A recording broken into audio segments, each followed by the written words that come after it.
Hello, welcome back to some more Satisfactory. I'm over here trying to upgrade a bunch of these conveyor belts real quick here. Uh, in the meantime, I want to discuss my Exandria campaign that I'm in. As I said, this should be part 4 of the PB podcast at the factory. And I'm real excited to get more in depth on my character creation and, well, how the story's been going. Okay, so I suppose we should start with the characters. Well, there's my character, the uh, currently level 6 artificer, armorer. They are outwardly a dragonborn, but actually they are a kobold who has disguised themselves as a dragonborn.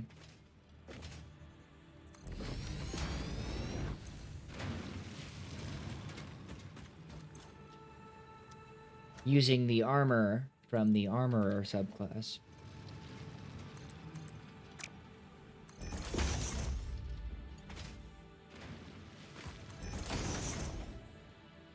A matter which I think is most amusing.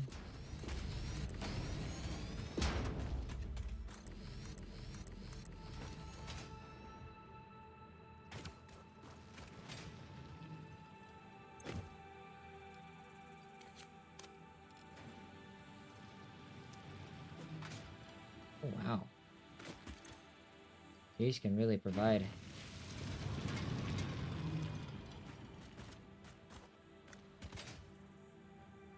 a good ton of these. I almost literally can't get things out fast enough. Good problem to have, right? It means it'll just be easier to get more out later. Though I suppose it would be better if I came over to here and didn't have this, because I don't need it to be at 360. If only 270 are even able to come out.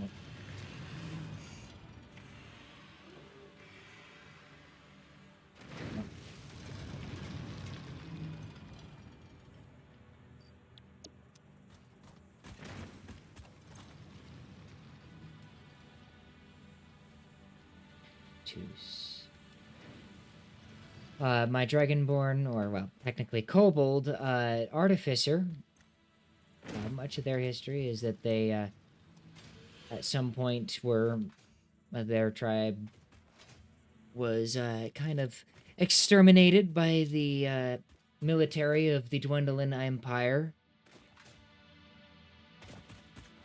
due to a misunderstanding for the most part.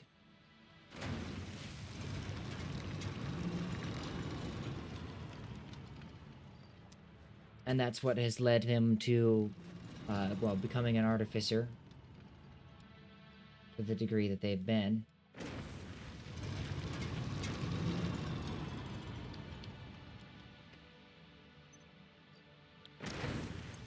I really should check. Yeah. Okay.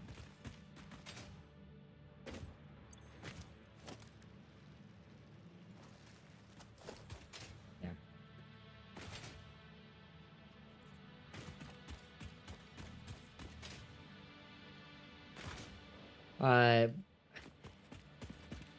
Now, as an artificer in this world, the DM has introduced a little bit of a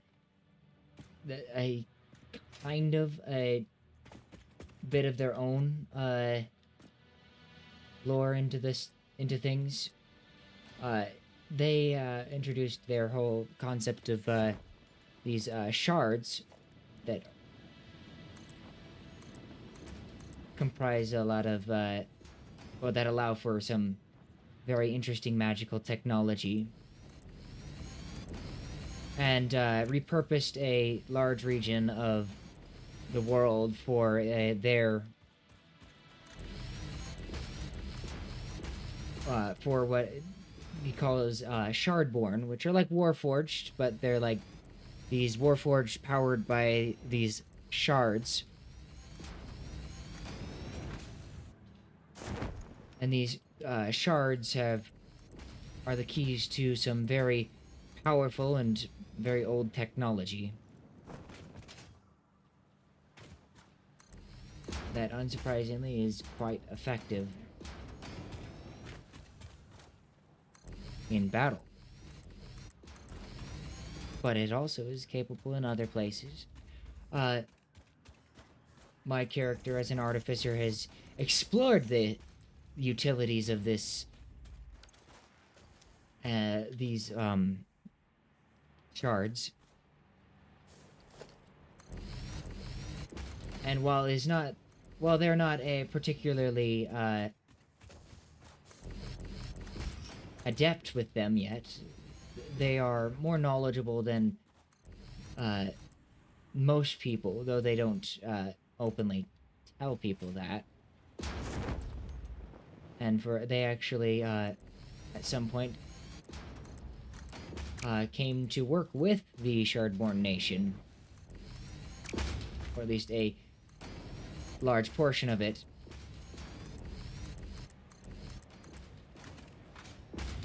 to well, because of the fear-mongering that was occurring.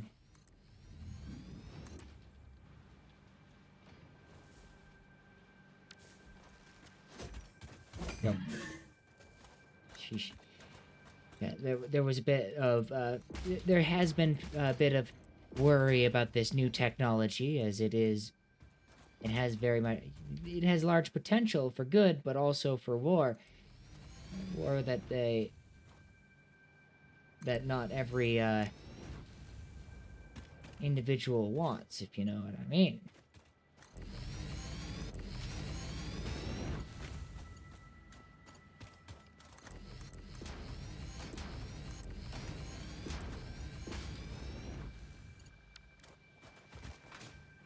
Not everyone wants all-out war, and one side obtaining this technology over another, that could just spell a all-out war that ends with lots of death that really could be avoided. So yeah, my character is studying that kind of technology, and has created a suit of armor out of said technology that is realistic enough to pretend to be an actual Dragonborn. Now, the reasoning of them dressing up as a Dragonborn is that they, as a kobold, understand that most people don't respect kobolds, viewing them as a monster or even a lesser race or monster race, or pests that have no worth but to be killed. Now, of course, my character doesn't want to be seen as just someone to be killed or exterminated because of an infestation.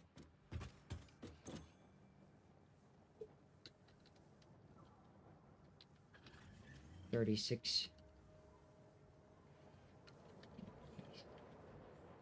games.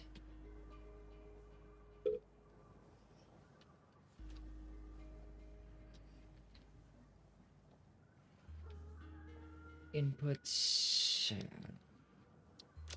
Save that for a second. Now, they're not necessarily, yeah, like, my character doesn't want to be seen as a pest. Wants to be respected. And, well, what are respected but Dragonborn? Dragonborn are very, very, very respectable race, and it's a race that he could feasibly pretend to be. 18 and 36.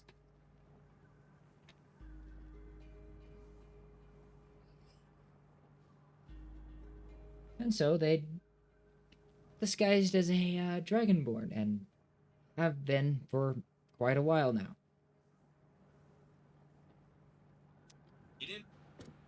Starting. 18 times 6.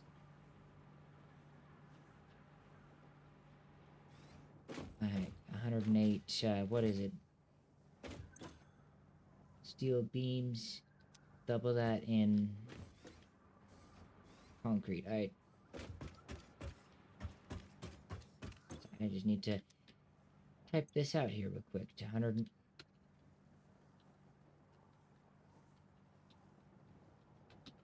Plus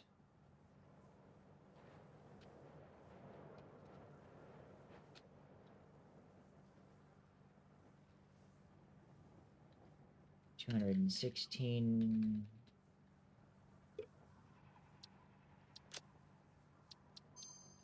There. Now,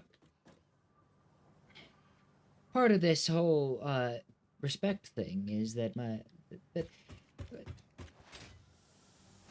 kobolds don't normally go after the respect like this, and it's partially because my character, while his dragonborn identity is known as Akshat Kalasar, Akshat being their clan name, Kalasar being their personal name, in accordance to dragonborn tradition. Ruka is the character's kobold name, and their tribe was visited by these acolytes of a god known as Agok, who had been advocating for the end of worshipping that's not Kashak, it's Kurtlemak, the racial god of kobolds. Part of that, this Agok's teachings indicated that kobolds should be respected. And that they're not just pests. And that they should seek to... that they should strive to be seen as a respectable race. And part of that is to, seek respect, but also to grow one's intellect, respect others, and I actually wrote out a pretty big list of tenets that this Agok teaches their followers, and Ruka's tribe had been one of these tribes that had been largely converted to this ideology. Now,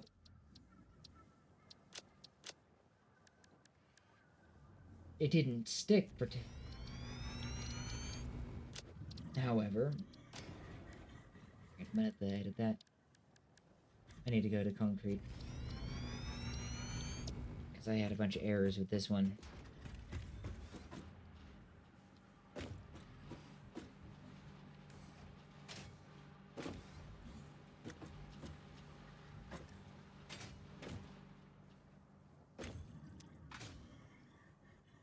Not setting up anything up here.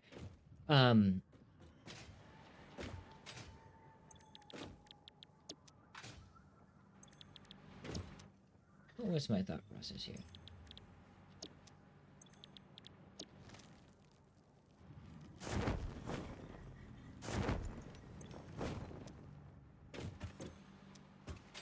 Sorry, I've gotten myself distracted doing this. Oh, yes, so my character kinda sorta actively worships this Agok privately. of course, he doesn't go out of his way to teach people about them, is that this Agok doesn't,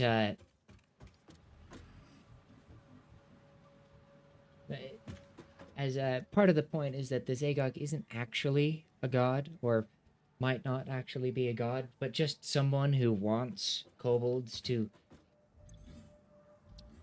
have some self-respect.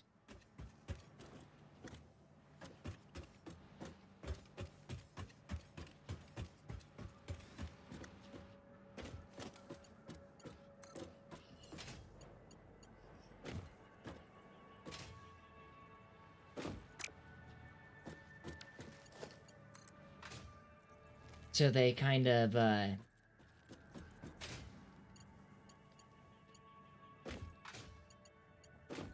made up a religion or reasons for them to no longer worship Kurtlemak, and well, it ended up bringing them to worship them instead. Or at least that's one interpretation that you could think of. That may not necessarily be how it is. It may actually be a godlike entity that is just trying to get its own followers, taking them from a failing god.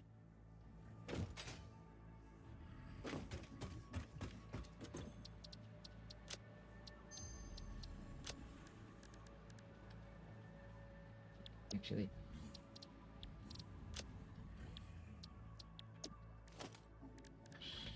here. Oh, no. Oh, wait, yeah, I gotta edit these. Alright,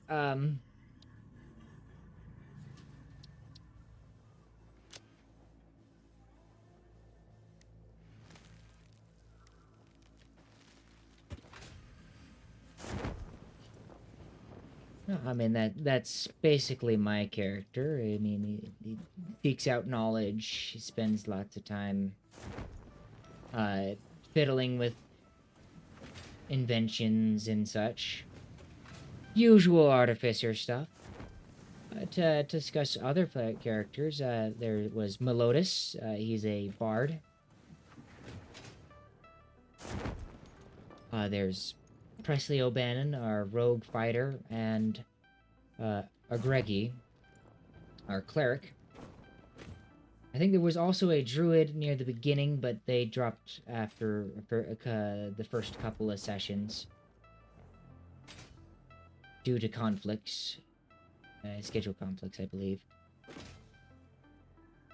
And we'd have other players join us later, but starting out, it was those are the most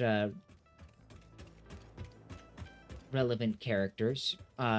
We started out in a city called Hopperduke during a festival in which they were celebrating, well, not just celebrating, I'm not quite sure, but I think it was something to do with,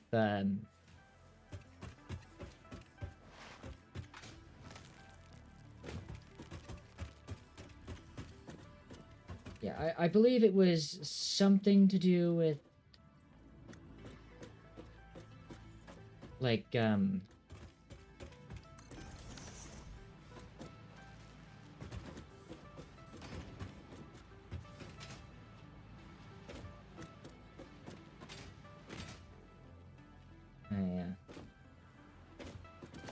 This one, alright. Something about, like, trade celebration. Just trading in general. Presley's that, almost pirate character who's really into drinking, and, Melodus is that pretty arrogant bard. Agregi is a, Warford, or Shardborn cleric who worships the Ember Mother.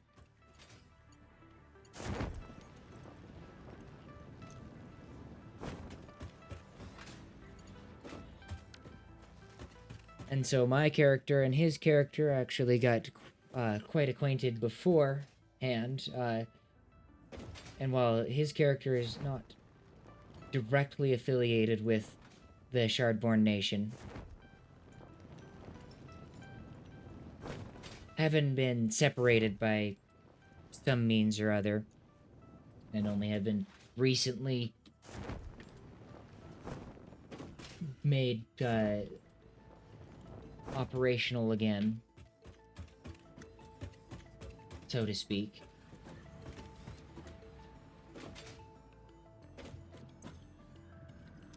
Here's what I'm gonna do. I'm gonna take one of these concrete thins and I'm gonna drag it over there. We basically all met on the way to Hopperduke, and we arrived into Hopperduke. In Hopperduke, we ended up stopping some. There was this aggressive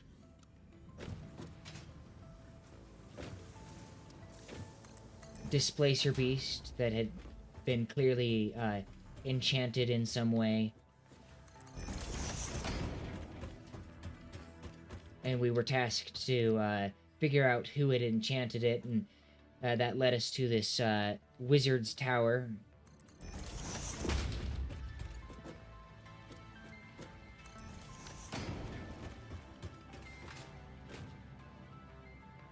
Okay, this is the kind of the test to determine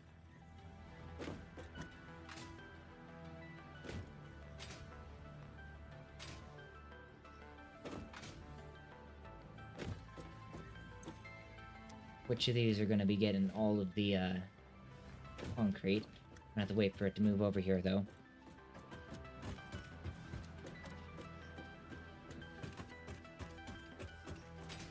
And in that magic tower, we ended up fighting this gnome who was affiliated with the Kryn dynasty by some means. Having like a direct portal to them, or something like that.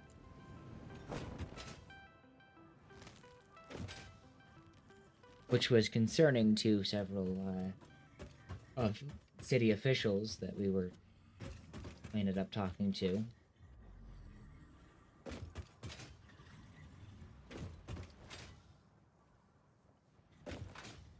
But we did take him down, and we got like a few treasures. There was a GLaDOS-like character in the tower. Lots of fun. Eventually, we decided we needed to find some reason to leave Hopperduke. Well, as Hopperduke, or at least the DM had Hopperduke be the home of a good amount of gnomes. And, well, kobolds are notorious for being particularly spiteful of gnomes. And while I got to experiment with a bit of my character learning to, or working to overcome cultural values, or at least deeply ingrained cultural values in kobolds, to demonstrate respect to all races, as one can only expect respect when you're willing to give respect in return. Well, at least that was I tried to have that logic. In one instance being that we ended up fighting this well, not fighting, coming across this gnome shopkeeper. Great.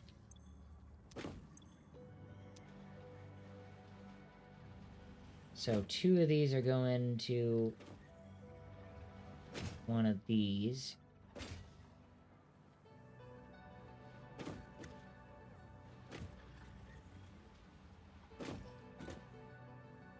Alright, so that means I should just be able to rewire this one and this one.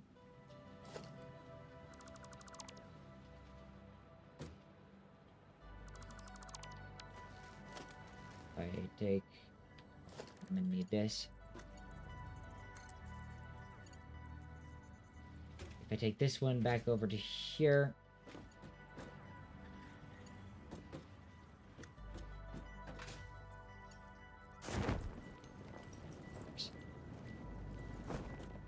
Miss not having a jetpack. Ah. Anyway, we got some like we went to like a shop for this one gnome, and I accidentally trashed their shop.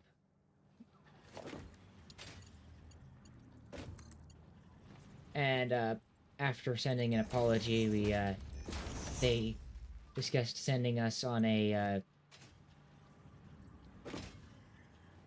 journey, or kind of just a delivery, you know, off to a city called Blade Garden.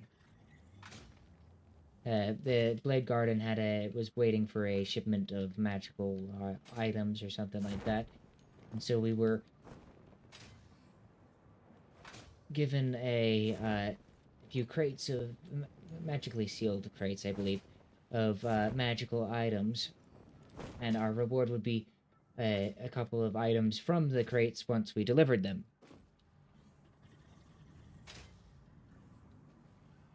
And so on our way to deliver said crates, we got ambushed by some goblins, and this is where we met a NPC goblin by the name of Piguez.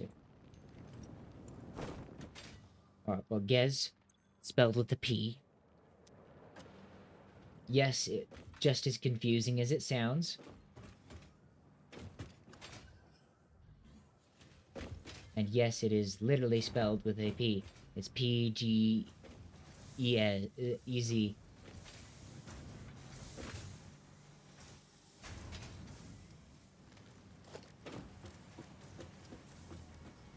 The irony was not lost on us. Or the joke, at least. We thought it was funny.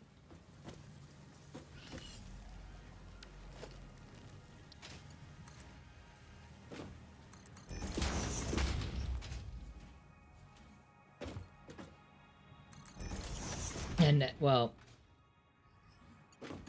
So, Gez, originally, they were... Well, it's a goblin, and they weren't particularly, well, they had attacked us, but after we managed to kill pretty much all of the rest of the goblins, this one surrendered. Turned out that their passion is also, knitting sweaters. And so we, kind of adopted them.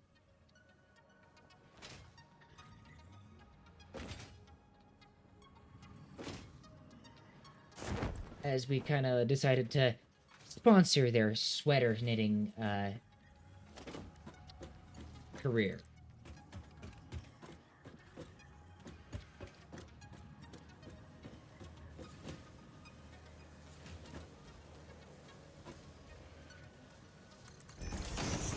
So, it boiled down to some pretty hilarious circumstances. Or just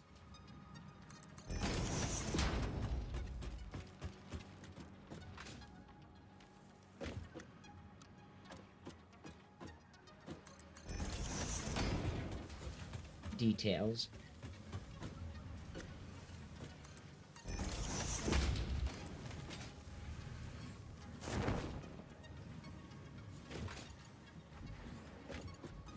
And so, Gez has been pretty much traveling with us ever since.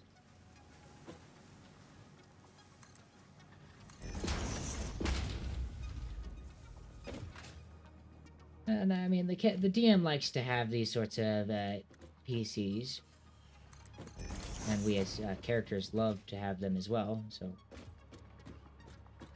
we're surely not complaining.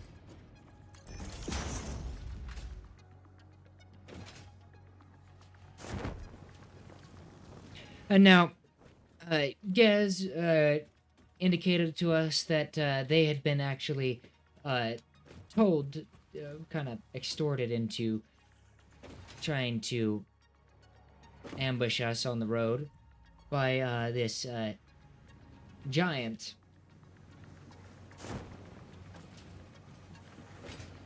That was in the area, and that they had actually been kidnapping a bunch of people.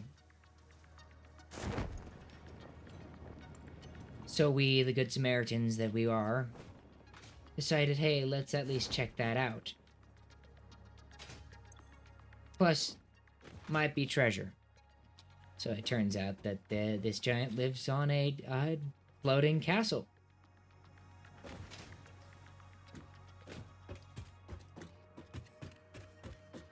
At the top of a giant beanstalk. Lucky us. Right?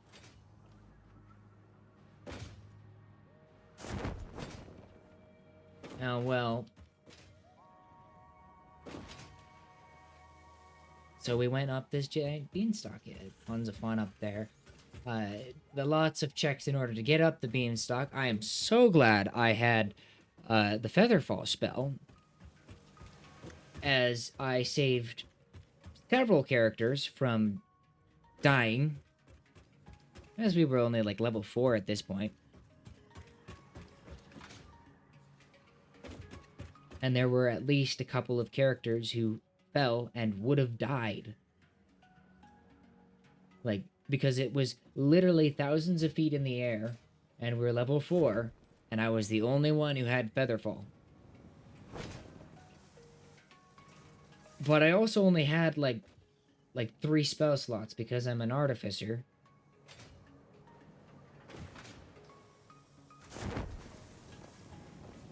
Fortunately, because we are, I am a, armorer, I don't use my spells that much. My main method of attacking is with my,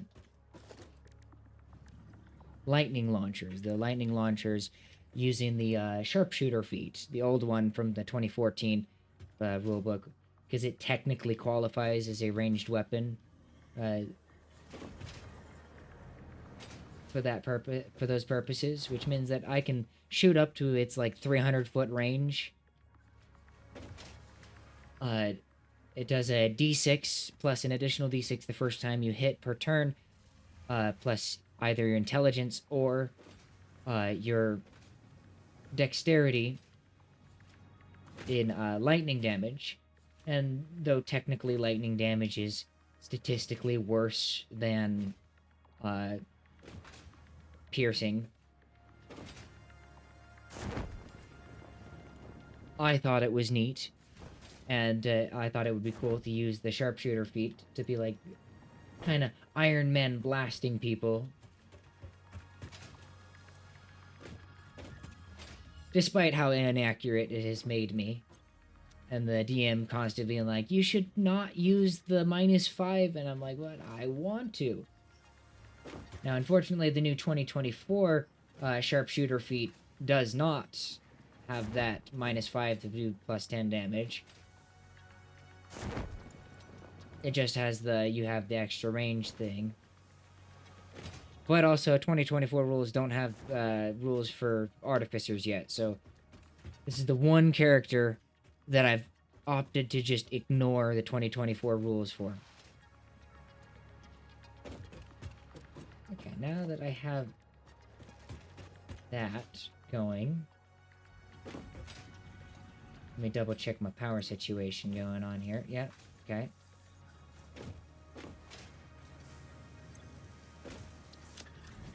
Let's go grab some more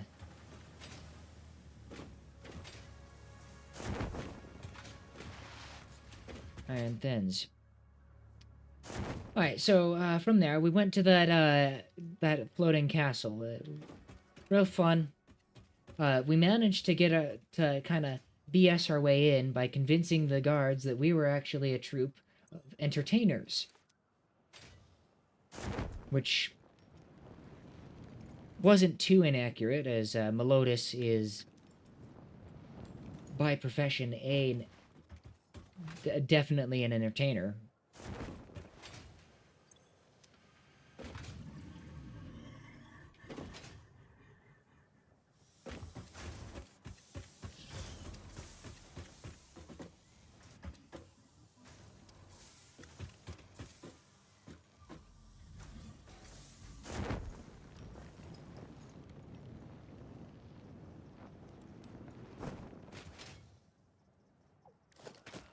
It's 120 and 120, right?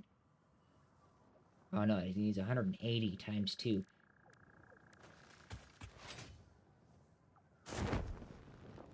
What am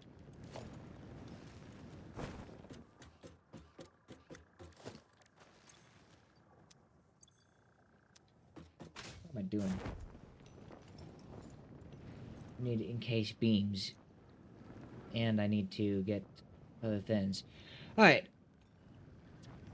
We get into this castle, disguised as entertainers, or posing as entertainers. And we can be entertaining, especially Lotus. And we find out that the giant of this castle is actually just a hill giant. A very gluttonous hill giant. And it wasn't originally theirs, but now they have it. And they're not going to let anybody tell them otherwise. Now, there happened to also be another group who had shown up about at the same time, is one of the reasons why we had the idea to say that we were an entertainment troupe. There was this group of other entertainers. I can't remember their name off the top of my head. I'd have to dig deep into my notes, but they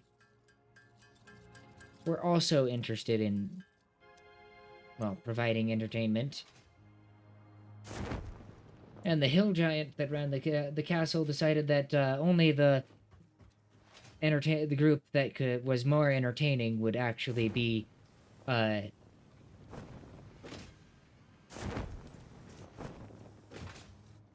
given be shown their best hospitality. The others would be thrown into the dungeons.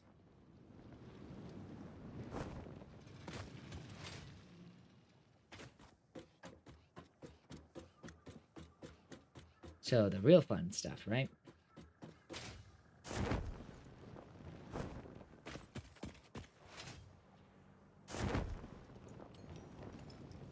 Where's that last limestone node? Oh, wait. I already got the 2 limestone. I got all 3 limestone. But no, there's only the 2. There's that, and there's that. Okay, clearly I am...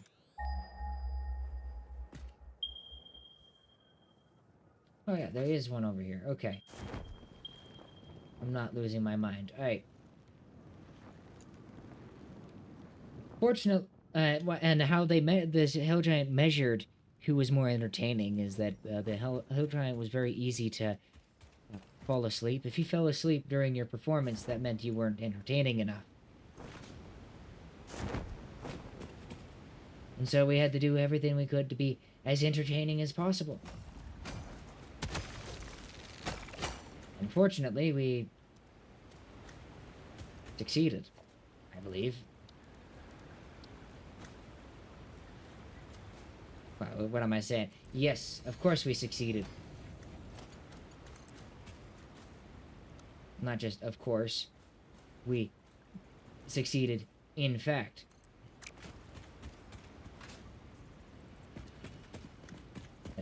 That's exactly what happened. There's no denying it.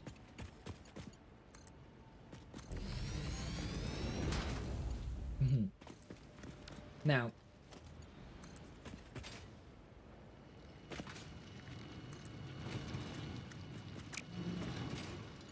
made it just barely too long.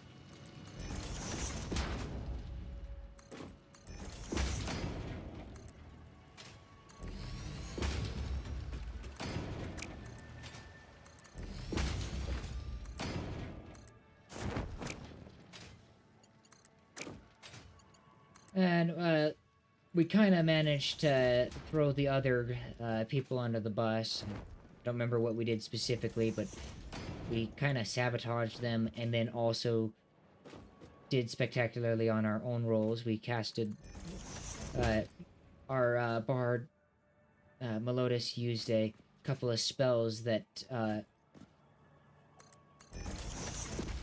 like enthralled the audience and the person and the hill giant, making them unable to stop watching us.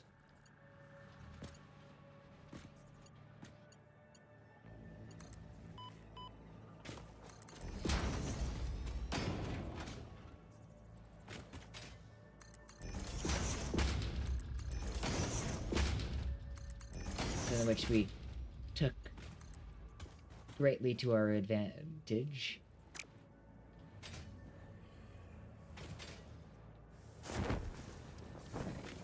Here's what I'm gonna do. I'm gonna go up above my concrete here.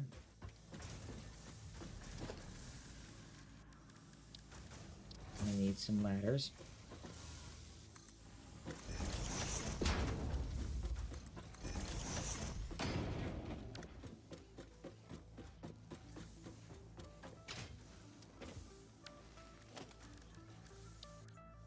And this is why I built them the way I did. So you come over here. Oh wait, yeah, that's right. I have to like do thin here.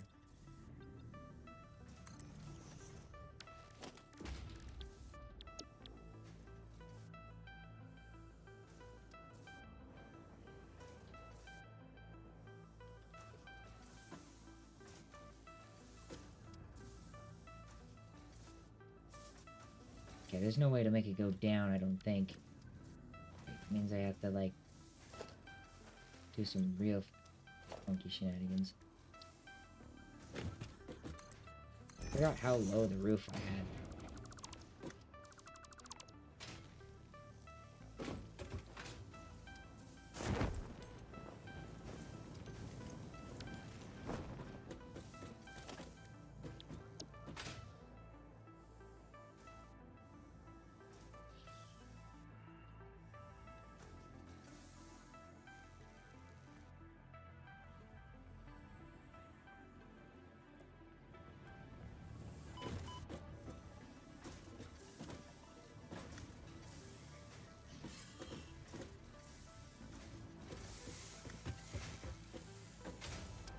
I need to rotate it, and I can't,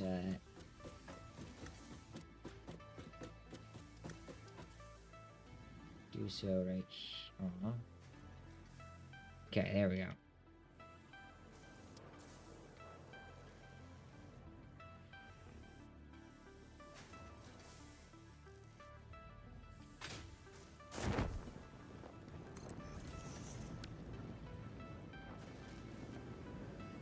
There we go.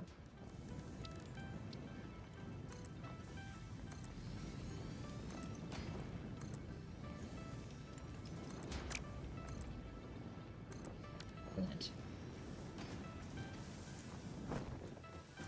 Now I just need to make a hypertube that goes up here. Where was I at?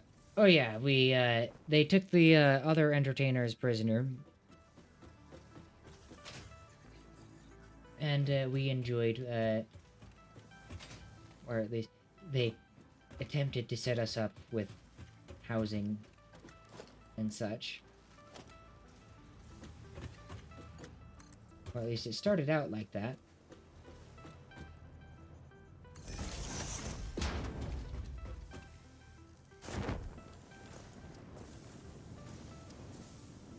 Till it turned into something that wasn't that.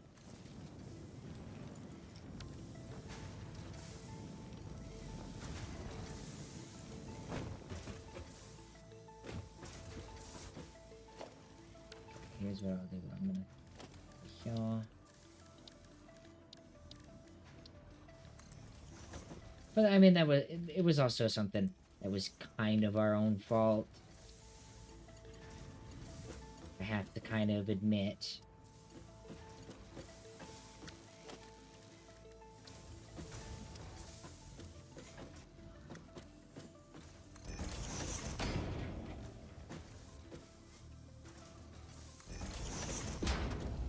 As, well, the party decided that we wanted to free the people who had been, trapped.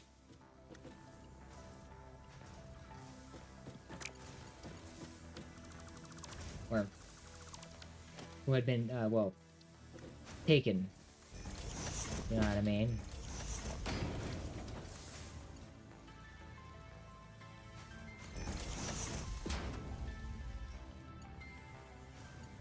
And, well,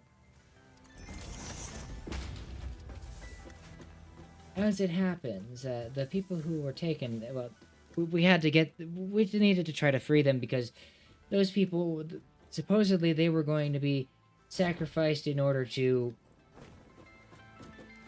pretty much literally power the magic that was allowing the entire thing to the entire castle to stay in the air.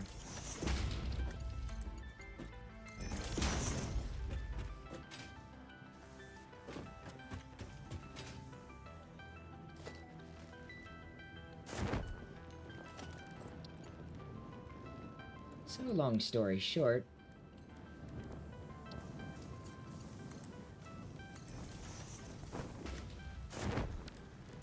we ended up going, instead of taking a long rest like a reasonable party, we decided to instead immediately go into the dungeons and try to free all of the prisoners.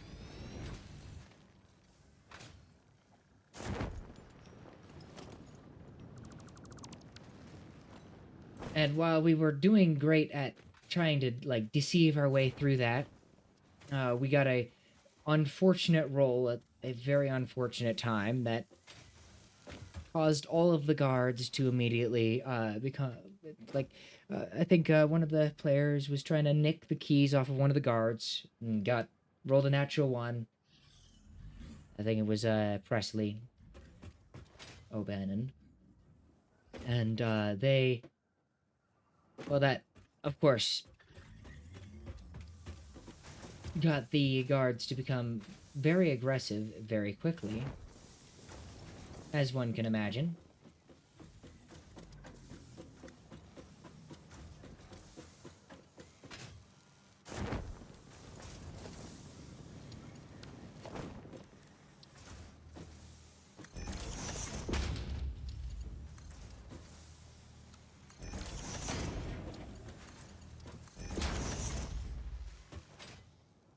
So, we ended up having to fight our way out of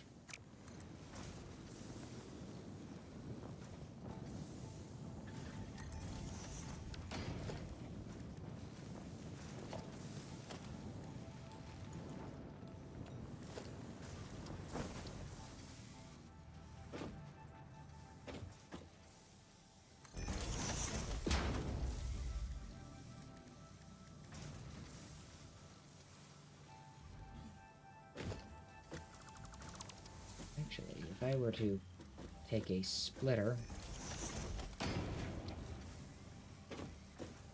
and then stick a merger onto this one, split between here and here. There we go. 30 to there, 30 to there.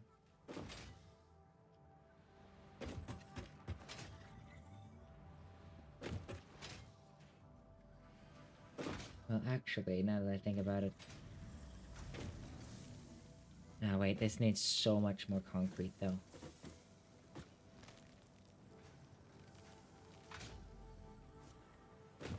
And I'm basically trickling it. The other stuff.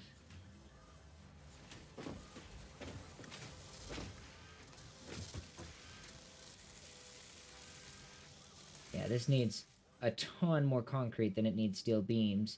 And it looks like we're getting steel beams a lot faster than we're getting concrete. So I think I should just divert more of my concrete towards it. Which means I need to get rid of you. Just in case. For now. Encased beams will be more useful than other things, I think.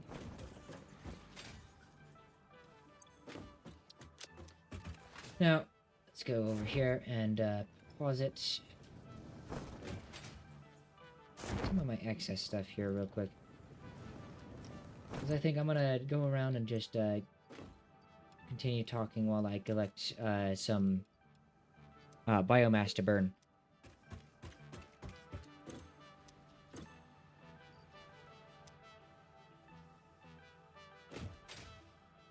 So that I don't run out of power, you know, thing. It's a very relaxing activity.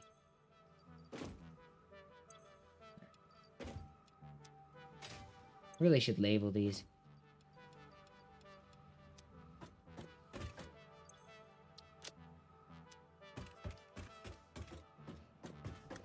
Yeah, the only way I know that the steel beams are over here is because there's that ladder right there. Concrete. Cased beams. Oh yeah, I need to do steel pipe. Did I got the blueprint for steel pipe, didn't I?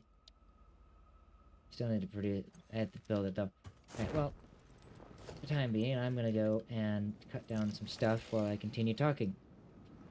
So, we ended up freeing the prisoners. I almost got killed in the process, but... yeah.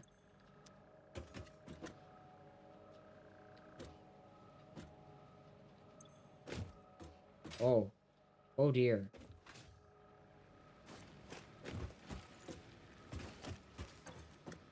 Oh me, oh my.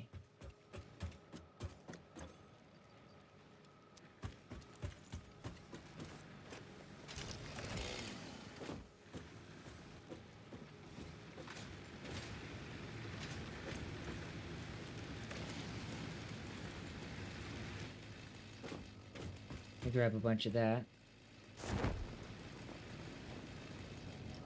And let's get out there. Alright, so... we ended up freeing the prisoners after fighting a bunch of the guards. But then that put the entire castle on high alert, making us no longer welcome. Keep in mind that we still had not yet long rested, which is part of the reason why I got downed, as I was completely out of resources, saving people from falling to their deaths.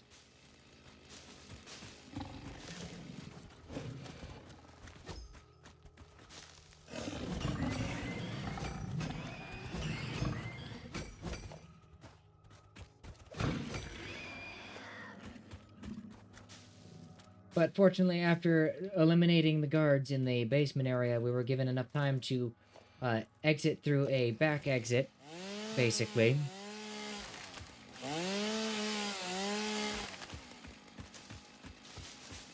And then try to sneak to the carriage that, as we had now allied with one of the entertainers that we had kinda, sorta threw under the bus.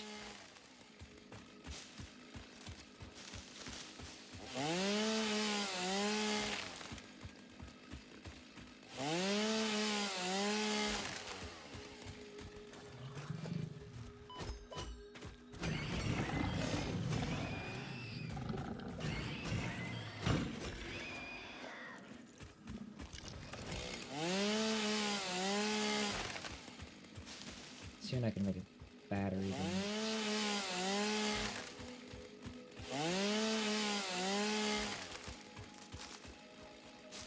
We ended up getting to the carriage successfully, but just as we were leaving, they noticed us leaving. And so they had their a bunch of, I think, riders, maybe not wyvern riders, but they had a bunch of their riders attempt to follow us. But as I happen to have a exceptionally large range with sharpshooter, and we were pretty fast in the air, meaning that they would have to spend several turns in order to get anywhere near us.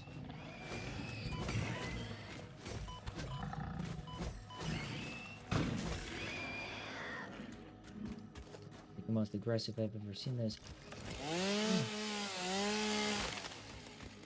I was able to dispatch those ones pretty quickly until we got caught off guard by an actual wyvern that decided to descend on us from a direction that we hadn't noticed from. I think it was either from below in the forest or above, I don't remember.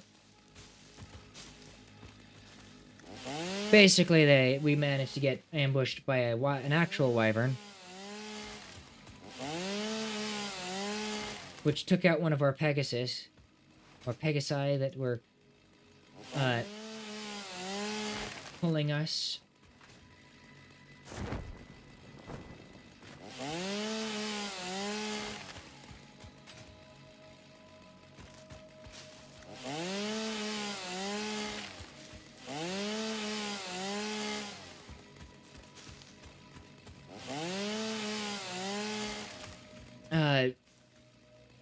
Eventually, though, we managed to down the Pegasus after we discovered a potion of, I think, it was one of those potions that gives you back a spell slot up to a certain level, and so I was able to get myself back like a Featherfall spell, and party member was able to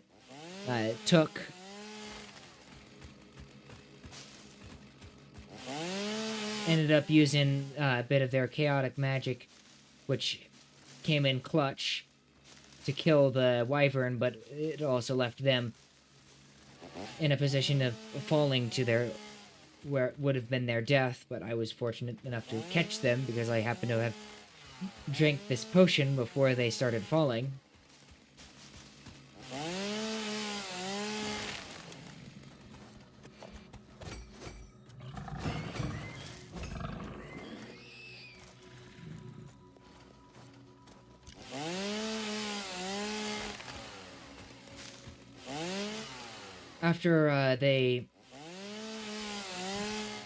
After they fell down, we took all the people that we rescued, as this carriage was actually quite spacious inside.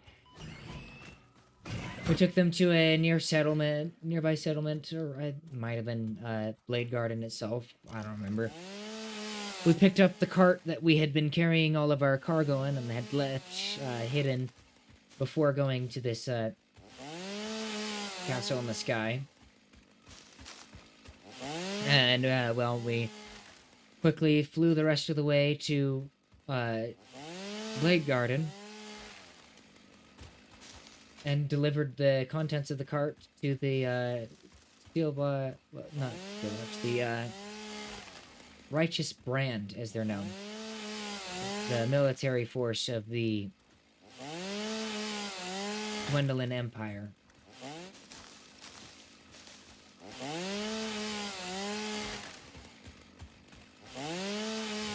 Or at least the military force in Blade Garden for the Gwendolyn Empire. From there, we were instructed to assist the... we were given an opportunity to prove ourselves to assist the Righteous Brand. My character, having a bit of a history with them being the faction that was responsible for my character's tribe's execution and the extermination of lots of kobolds in the area of the Gwendolyn Empire.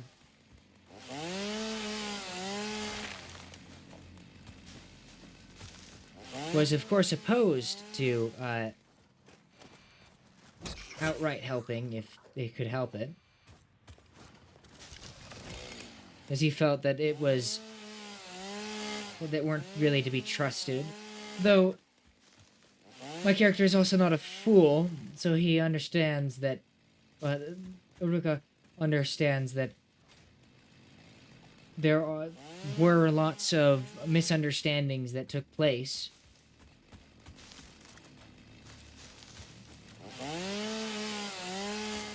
And it wasn't just out of malicious intent. But also out of misunderstandings. And because of misunderstandings that their tribe had been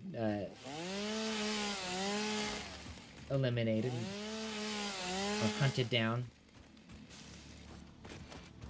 and exterminated.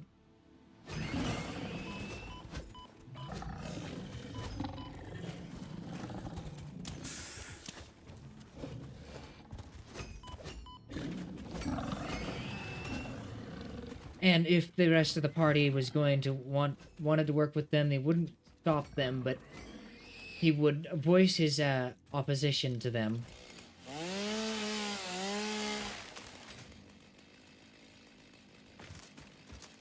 When appropriate.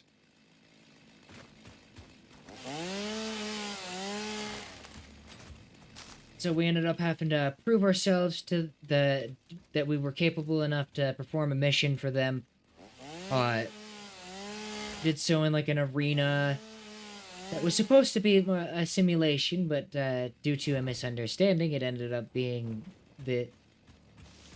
infiltrated by actual agents of the Kryn dynasty, and the item that was supposed to be a prop ended up not being a prop, but instead the actual object. Well, an actual magical object, not necessarily the magical object that we would have to later go recover, but a magical object that had significant power.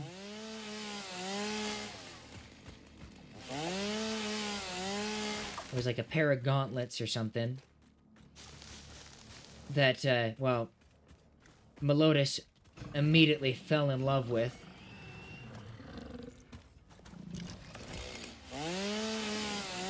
And was absolutely determined to get a hold of. Trying everything to convince them that should be his reward after doing whatever this fetch quest that they had of us to perform. So we had to go and retrieve something from the north. We were given a small group of soldiers to accompany us, and we were also branded with a temporary rune that would allow them to occasionally drop in to monitor us magically, so that they could be in contact and or kind of keep an eye on us, because they did give us an advance of a lot of money after we proved ourselves capable.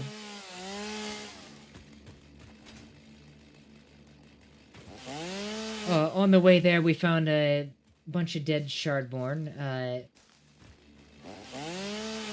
of whom Greggy had a bit of a association with, but not directly, but Greggy understood that they had a relation with a individual known as Braxis Rex, this warmongering Shardborn that had beef with Greggy in the past. And so Greggy knew that they were bad news. But that wasn't quite what we were looking for, though I did acquire from one of said dead... well, my character acquired from one of the said dead Shardborn the special shard that serves as the core of a Shardborn's, like, life. It's like their heart or their mind. The, the shard sort of just represents themselves. It's what makes them them.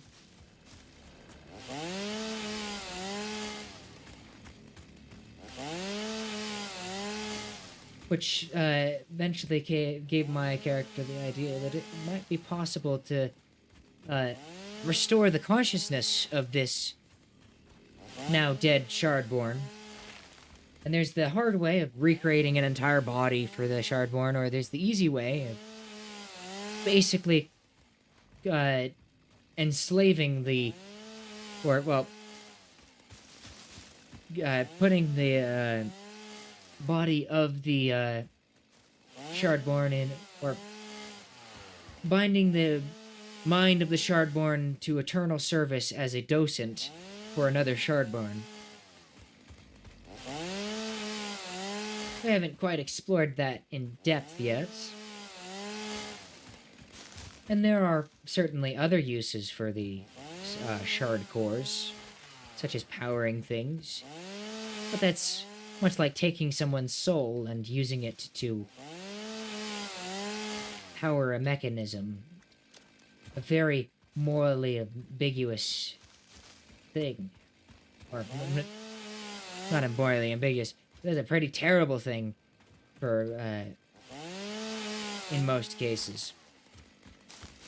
Regardless of this, we continued on, heading off to the, even more northward, deeper into these mountains, eventually arriving at this, area that we found a particular kind of Shardborn, or at least the remains of a particular kind of Shardborn.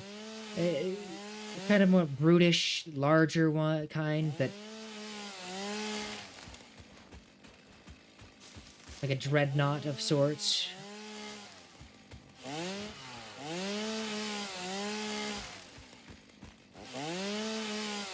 It was mangled and it was electrifying the water around it as it lay in a pool of water at the base of a sort of shrine,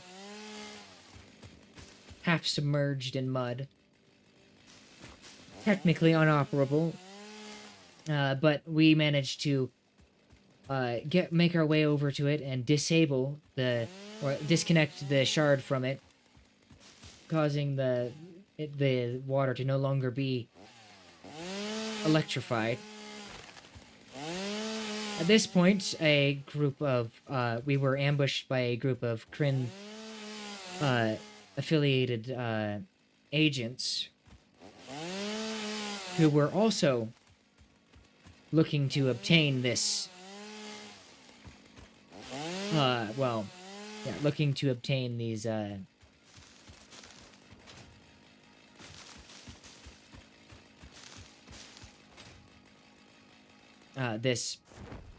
these remains, as the Kryn dynasty was also interested in studying them, possibly to create a weapon, much as the Dwendalian Empire was. I believe they offered to put in a good word for us to the people in the Kryn dynasty if we were to just hand it over to them. But of course, the Dwendalian soldiers that we were with, they of course were not down with that plan.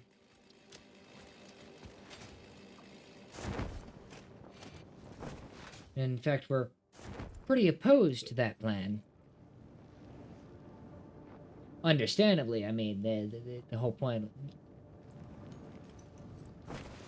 This was the Kryn dynasty, and well, they're the Kryn dynasty and the Dwendalian Empire. Well, at this time, we're not particularly fighting. The tensions were high and have been high for a long time.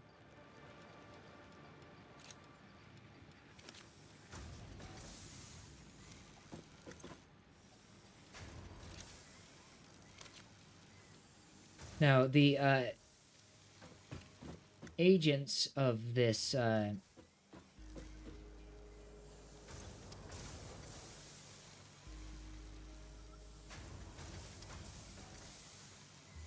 just making sure I got the right things here. Yeah, the agents of this Kryn dynasty, well, eventually they caused the, well, in the talking that we were doing, tensions got high between us and the, in particularly the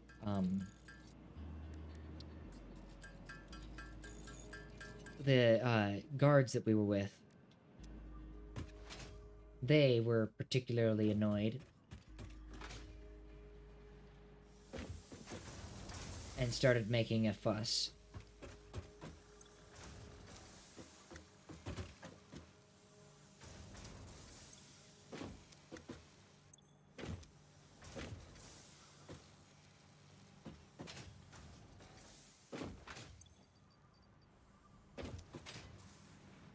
And so we, well, they made a fuss, and then they attacked unprovoked,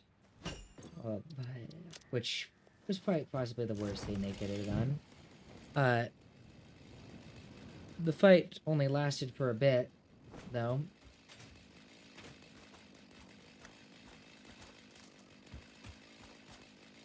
Well, technically, I'm sorry, that wasn't how it had happened. Sorry, a blue dragon appeared in the middle of our discussion. As it turns out, this was right next to that blue dragon's lair, young blue dragon's lair. We had to do a lot of talking to get our way to manage to convince the blue dragon not to just outright kill us. Thank goodness we had Melodus, and Presley made a deal with this blue dragon, becoming a vassal of some sort, which is something that's very interesting. I'm still waiting for that to pan out. Very exciting plot point there. When we eventually get to I think it's the Menagerie Coast or something like that.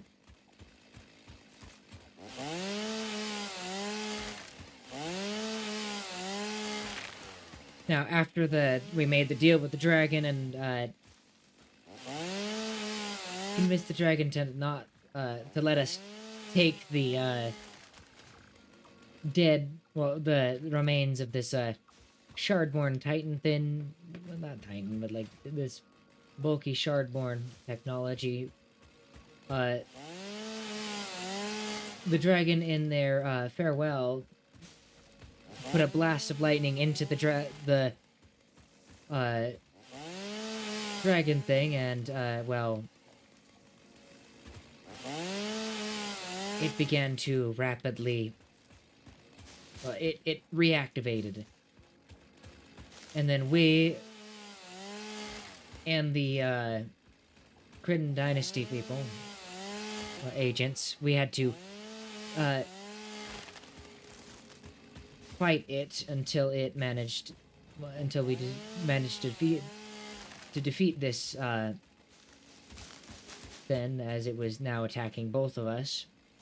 In this time, that's when the guards, the Dwendalian ones, decided to attack a few of the agents of the Kryn Dynasty. Even though we were fighting against a common enemy at the time.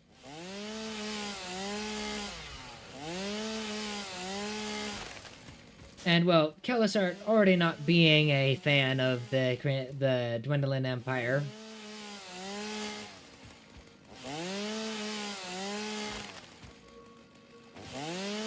took it upon themselves to retribute against them for doing so, killing the last of the guards who had soldiers who had decided to attack these Kryn Dynasty agents.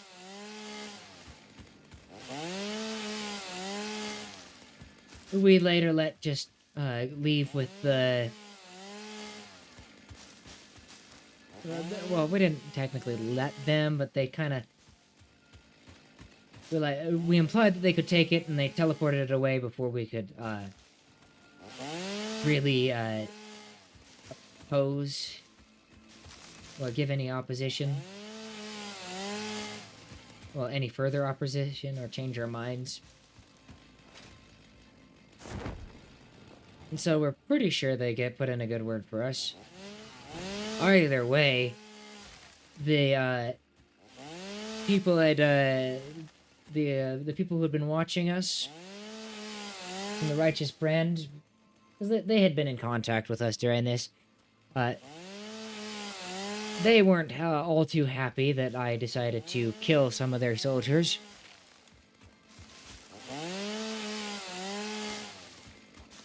And the fact that we let the thing go away, get taken by the Kryn agents.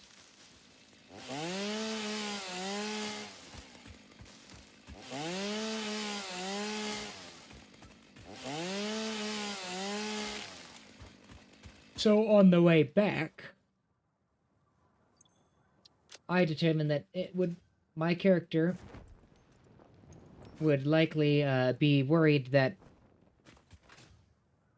they would, well, not, because they would not be happy that he killed them. And if they do not see reason, and the same reason that Khalasar does, that Khalasar might have to kind of disappear for a bit if things turn south, and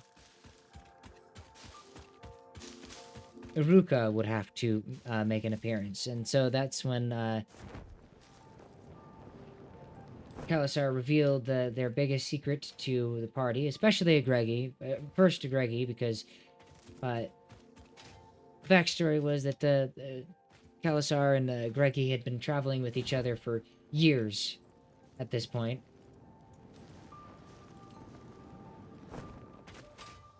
And of all the companions, Khalasar trusted Agregi most. And Agregi convinced Khalasar to also reveal it to the other party members.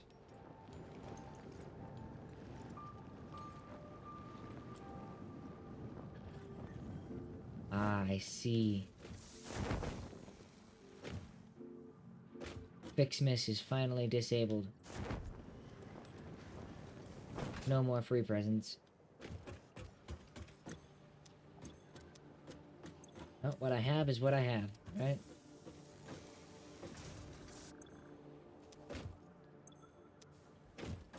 Lovely.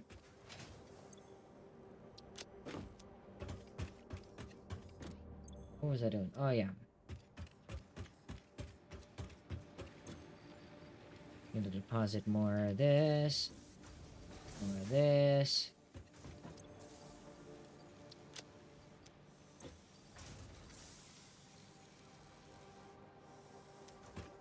This. Come over to here. Now,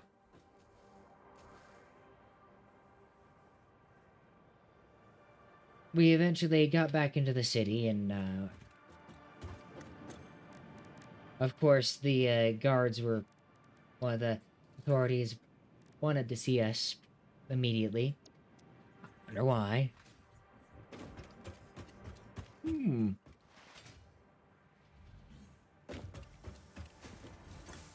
Not like we did anything illegal, but of course, we found out that Gez had been doing some funny stuff while we were gone.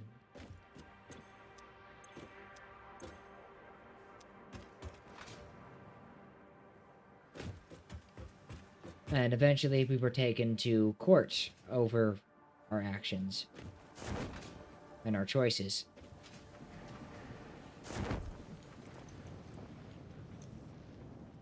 Now, in that court case, we managed to convince them that there was at least some good reason for why we did what we did.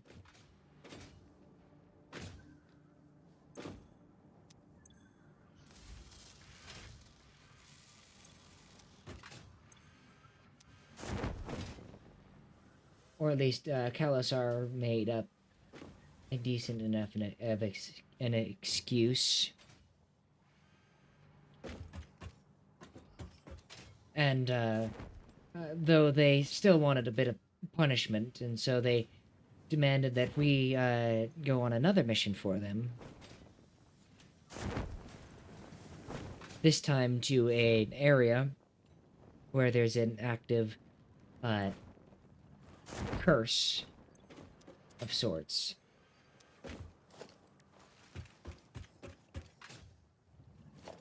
Which is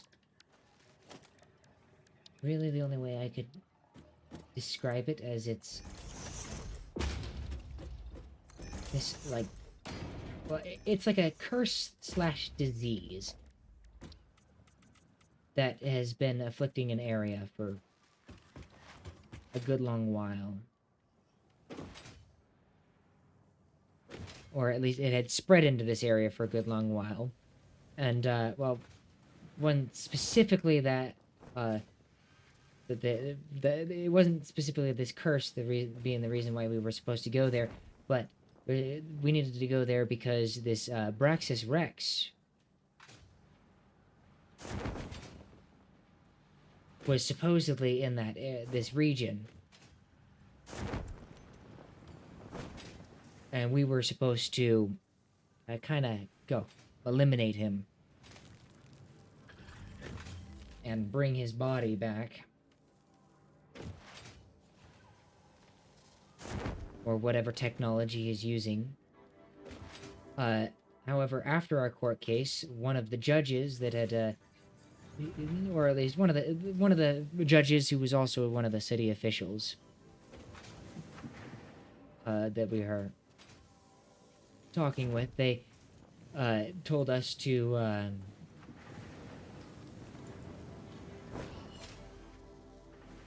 they let us know that we would need to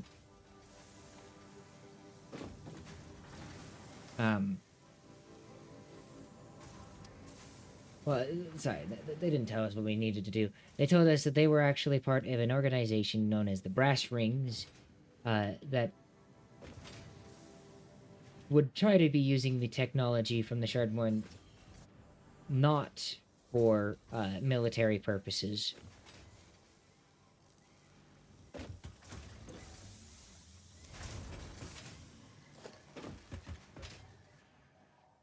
Which, as you might guess, was semi-ideal. We didn't want to have to deal with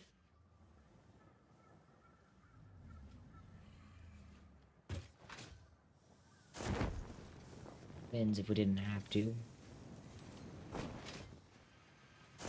Well, we didn't want it to fall in the wrong hands, and well, they didn't want it to fall into the wrong hands, at least.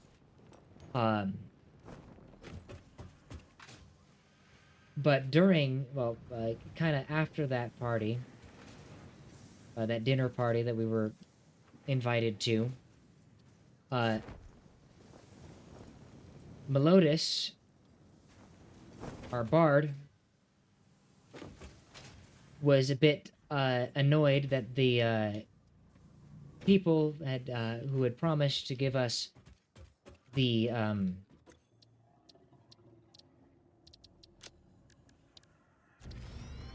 these people who had promised to give us these what are they called?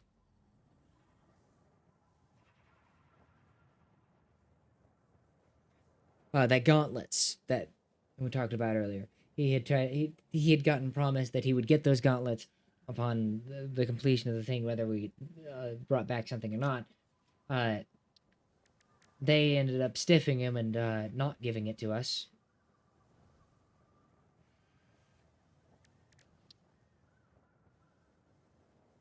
And so he was,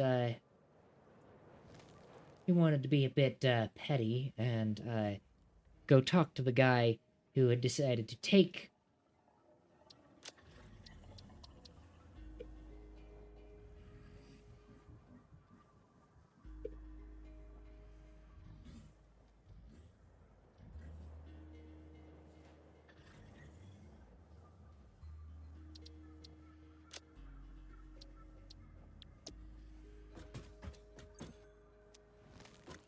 I need to figure out what is it.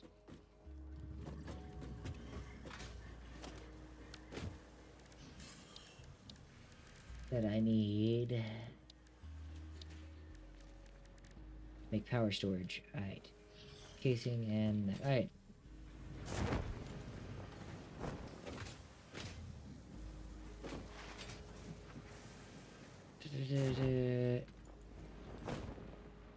Yeah, and well, Meliodas had this curse where after he sang a song, no one could remember what the actual song was.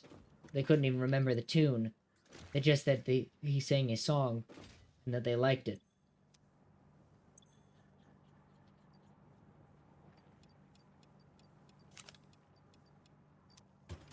And it was like it was wiping itself from his memory.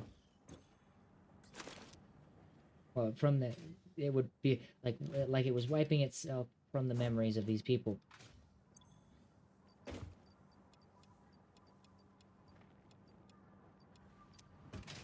And so, Meliodas decided to, wanted to try to exchange this information for the gauntlets. However, the wizard, this court wizard that he had gone to, ended up finding it so fascinating and so interesting that he just decided to take Meliodas. Yeah. He just took him. The rest of the party has no idea where he is right now. Just at some point, we had Meliodas, and then next thing we knew, we no longer had a Meliodas. Just never showed back up. No idea what happened to him. Or at least we don't actively know what happened to him.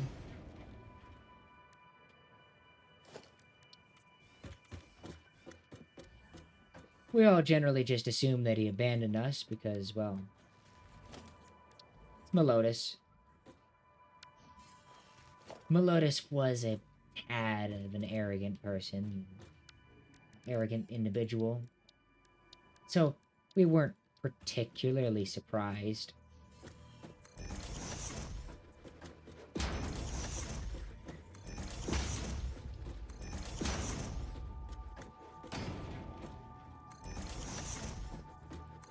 And we were, well, kind of rushed out of the city anyway. So they didn't really have much say.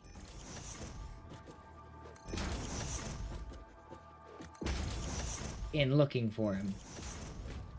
Or much time to look for him. Oh. This really burns through a lot of wire.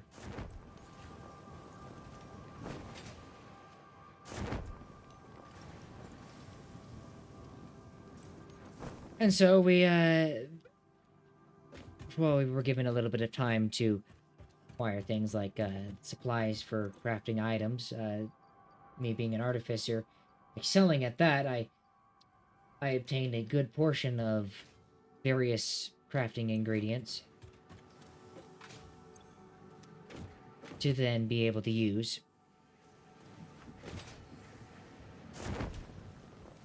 I made a big old list of magic items that I needed to create. Call it Khalasar's laundry list.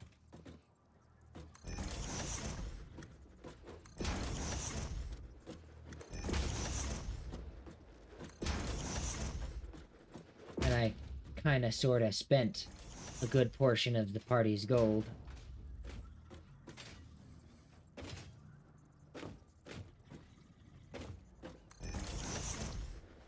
On said list.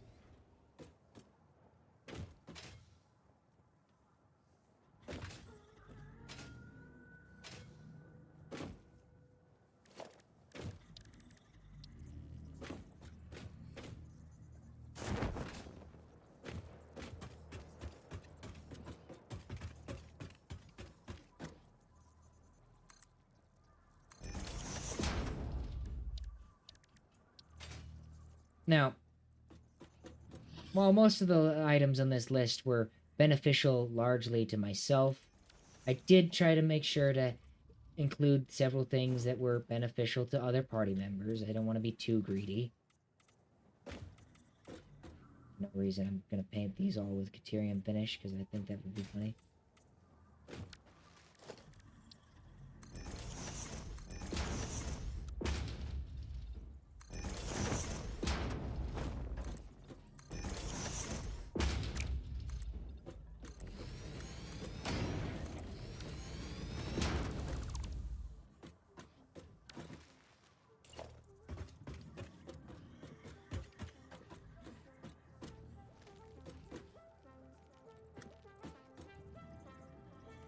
Okay.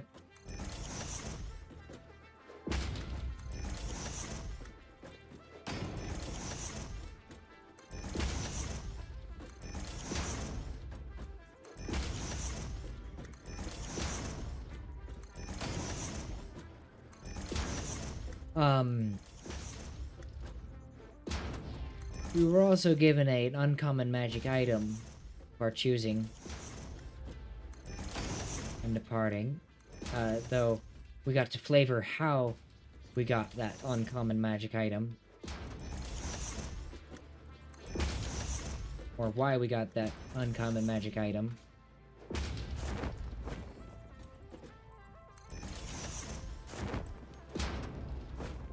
And I created a neat excerpt,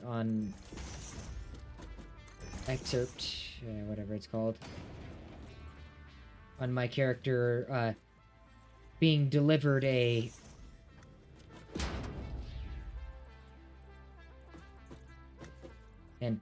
unusual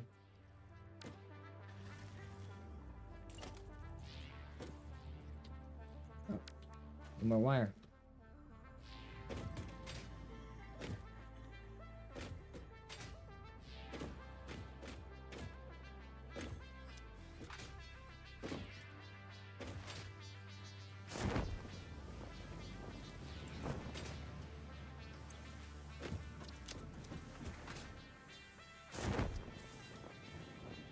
What was I talking about? Oh yeah, I made a thing about having being delivered one of those headbands of intellect. An item that is very useful for a artificer. Oh. Oh no. My audio thing. Glad it's still working. Think.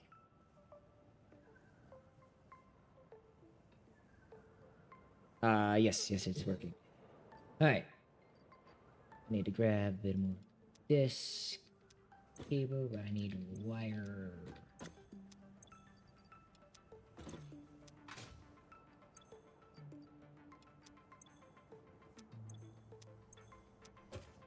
Alright, let me go grab more wire.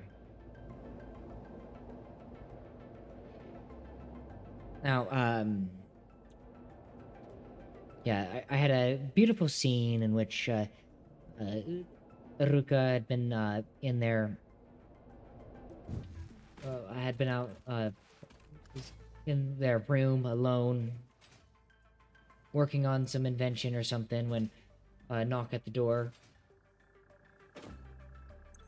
Or at least the sound of keys jangling alerted him, giving him very short notice to jump and hide himself before a mysterious individual entered, delivering it in a small box.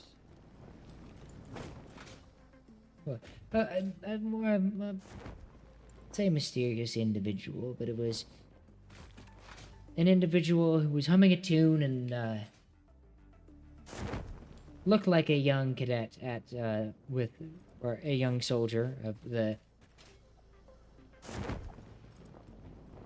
like an errands boy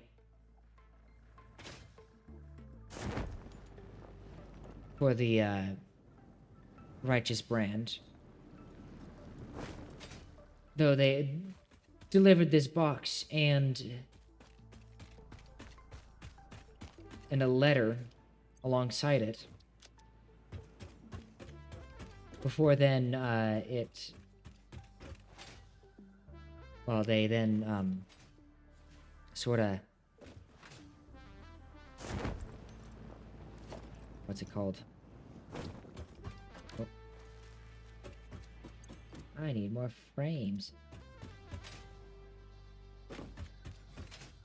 Oh, let me go into here real quick.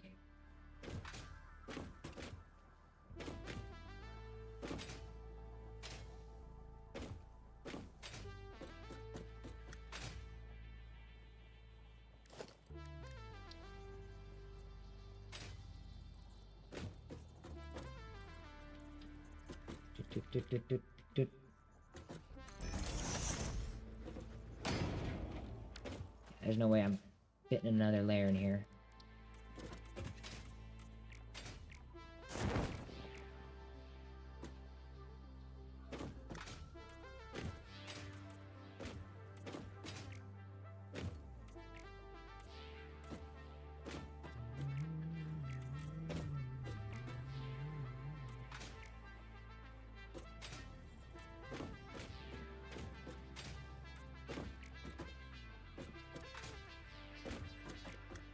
Alright, now I need to wire all of these together.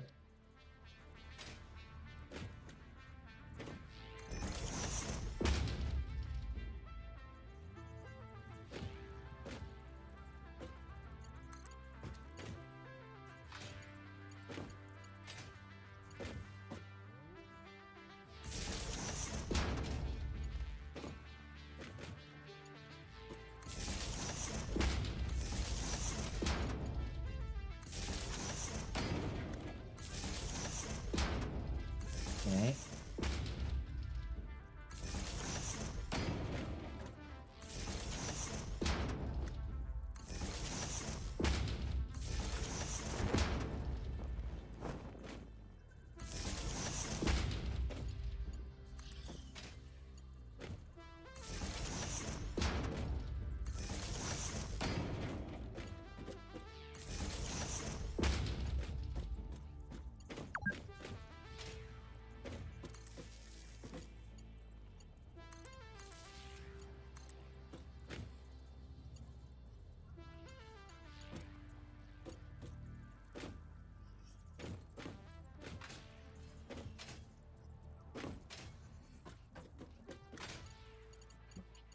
Here.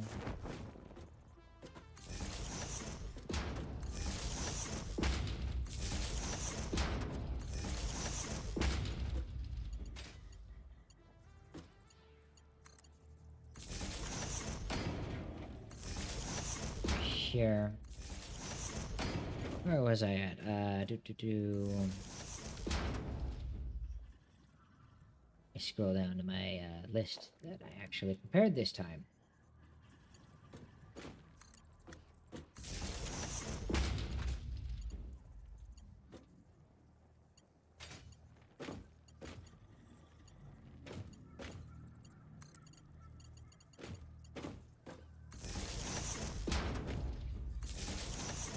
Well... Ah, yes, we departed. Oh, sorry, I didn't finish the story. That's right, okay. At this figure, they... Basically, they made a mysterious exit, and they left a letter that, with even more mysterious content. Tons of fun to write.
Yeah, they basically left a bunch of mysterious letters. And, made people...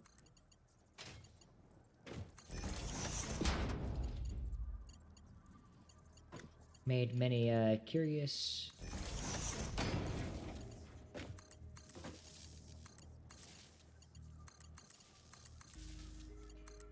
Curiosities.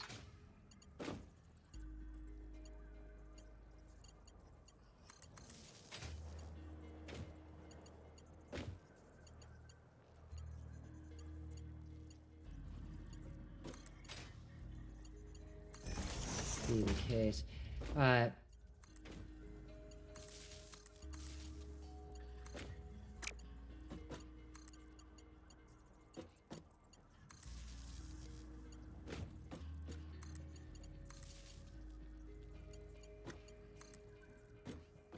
From there, we departed towards this area. I don't remember what it's called. I really should, but I don't.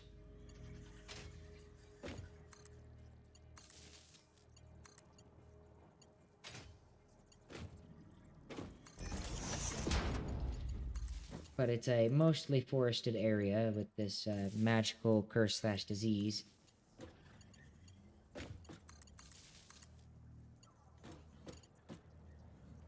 Affecting much of the region.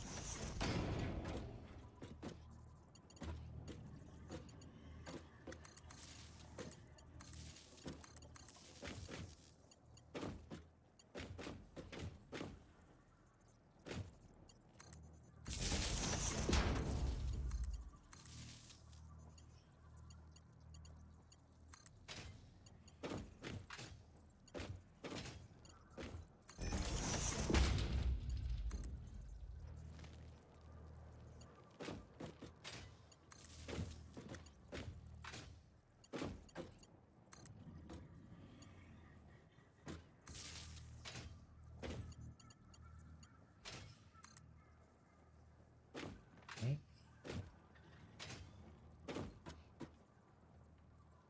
This one needs to get to...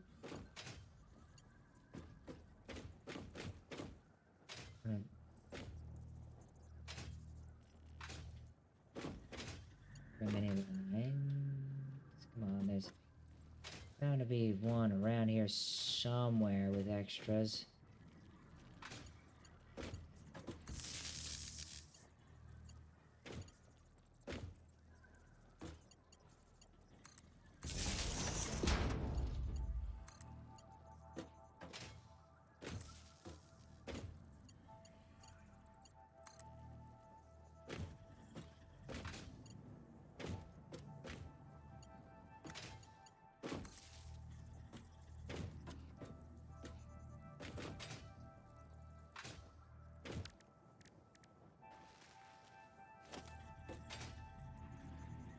Alright, just making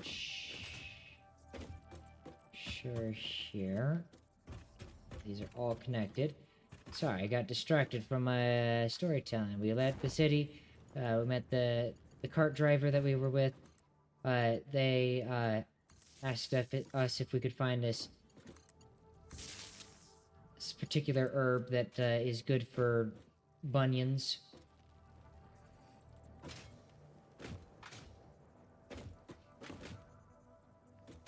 Because apparently they have a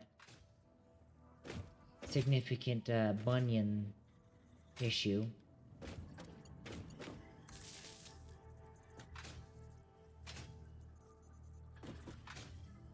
While we were in the area that we're going to. And we arrived at the Ashgard Gates or something like that. Ashgard Keep. Which was a boundary, but it was like a keep between a couple mountains that you had to go past in order to get to this area. And it was serving as a way that they were quarantining this area as...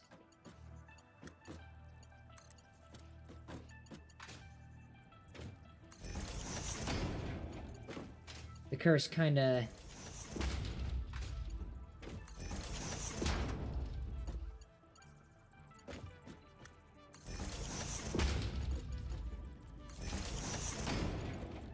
has some pretty nasty effects.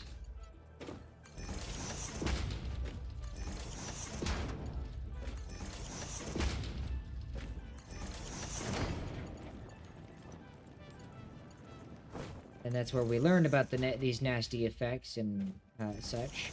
And we also learned that Took had a bit of a history with this curse. With their family.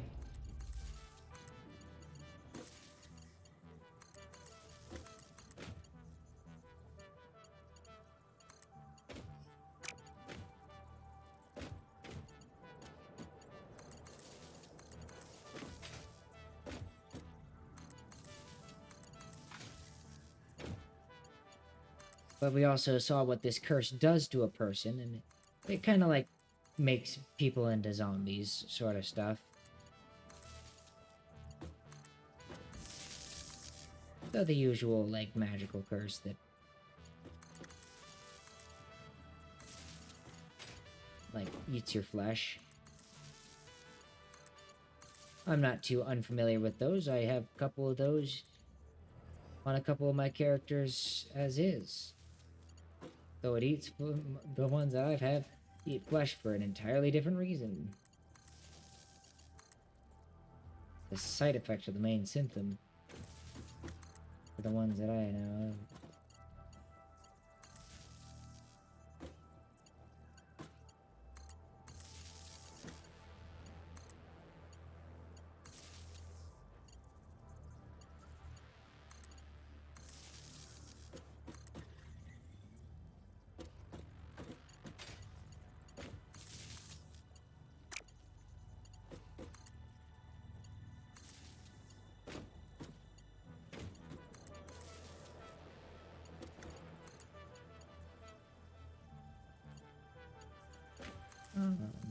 This could be way more organized, but this is why I do the black box strategy here.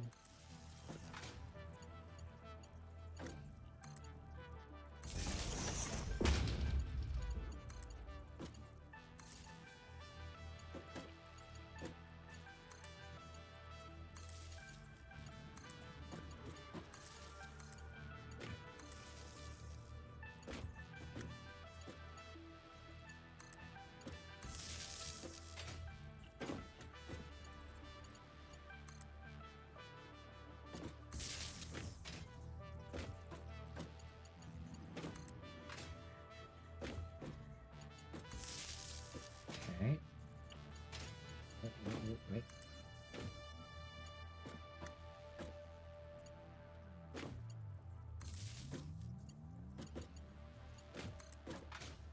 I don't know how I've managed to have so many of these not be connected to any.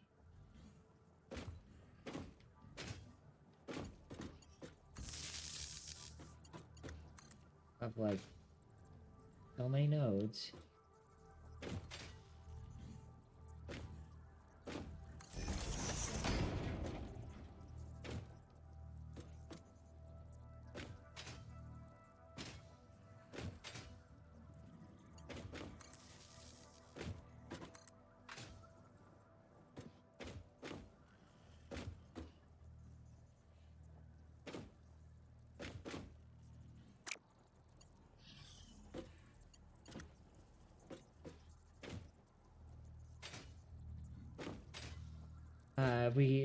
We were allowed through, and we got sorry, I zoned out there for a moment again. Yeah, I do that too often while thinking so intently. Yep. One back here. Two back here. Last thing I want is to not have any of them hooked up.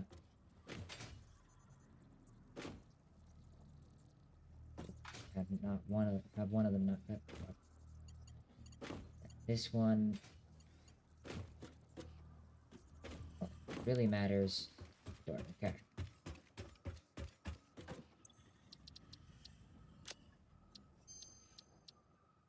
Good blueprint designer. Let me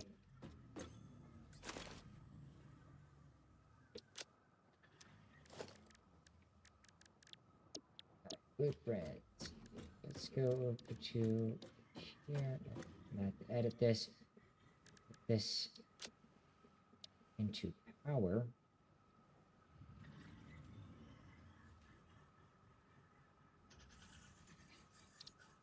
Subcategory.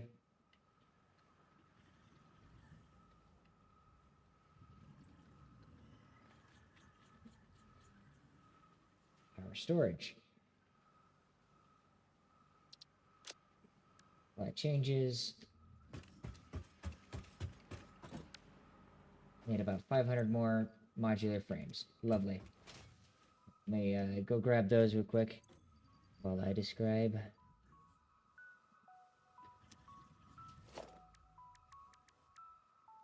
Wait a second, I have plenty of modular frames.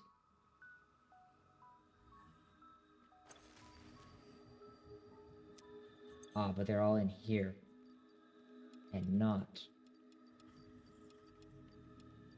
2, 3, 4.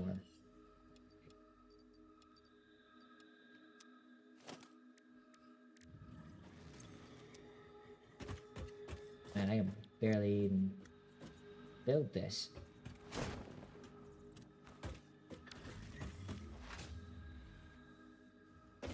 Fortunately, I can. Alright, in that area, we were recommended to, visit this, giant turtle known as Gardathus, who could tell us more about this, Braxis. Rex, where he is, what he does, that jazz.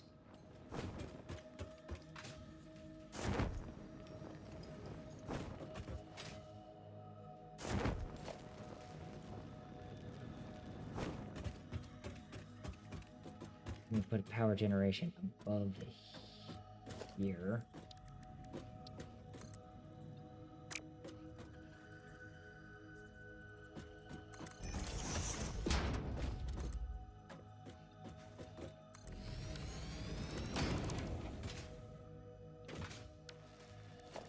Okay, blueprints, power storage.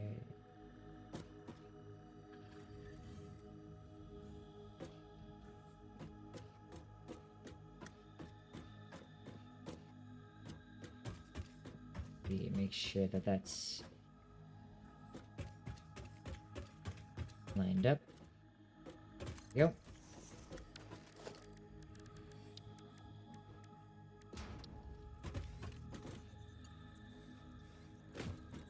Up to here.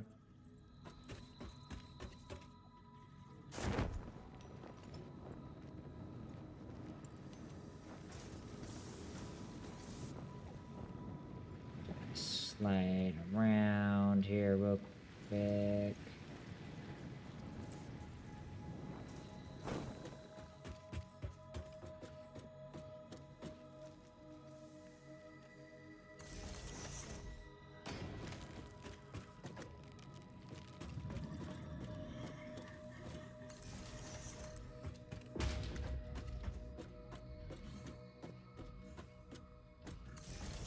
Let's just wire this over real quick to here. Here we go.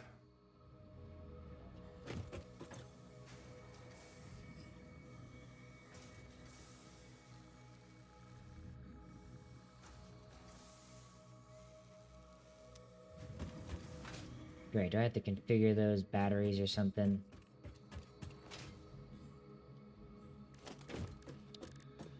I'm gonna build a ladder over here.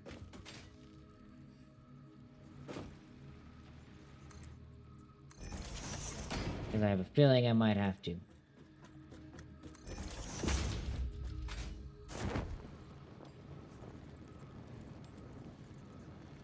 Come on.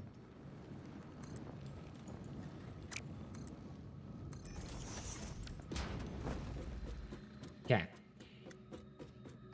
Now, on our way to finding this, Gardathus.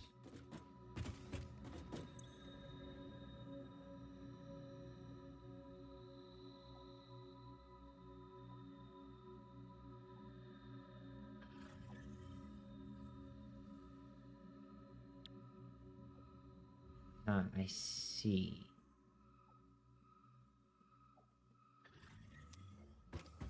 That's right. I think power that we're using right now burns only what is necessary.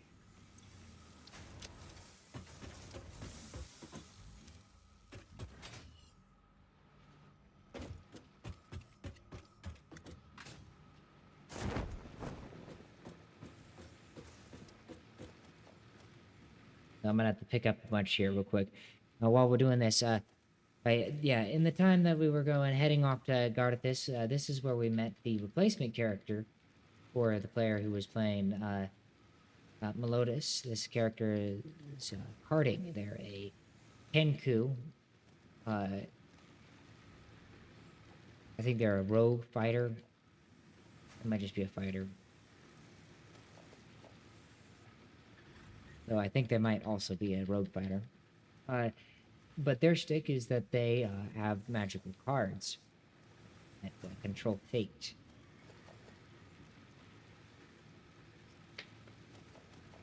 They might just be a arcane trickster. Not sure. Actually, I haven't looked at their nice. Now, after fun in this carding and well, having them join a party, as they had been in a fight with a bunch of people when we found them. We came across this turtle who ended up becoming our friend. And they had this walking house that we were used as a base of operations temporarily, and as transport.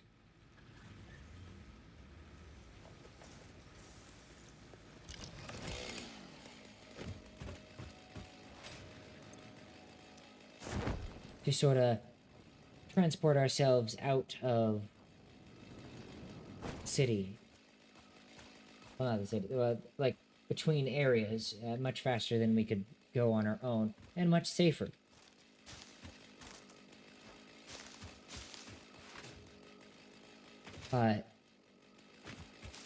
All they required from us was for us to help defend the home, his home, and also to help hunt down this thing. I think it was called the Udak.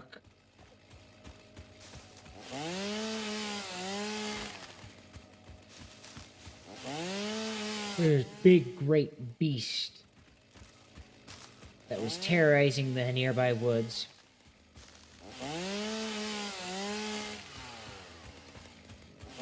And ideally, we were to stop it by whatever means.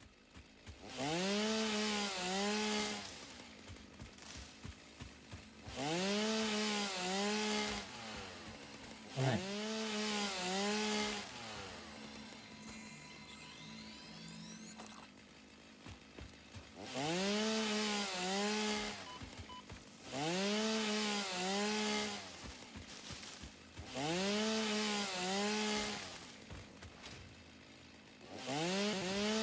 Thank you, lads.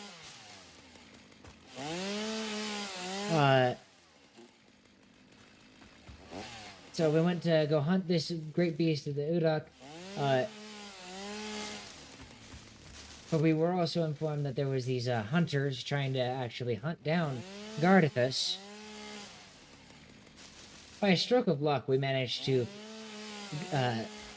lure the Udak towards these hunters, and the Udak eliminated a great number of these hunters before we intervened to take out both of them at the same time.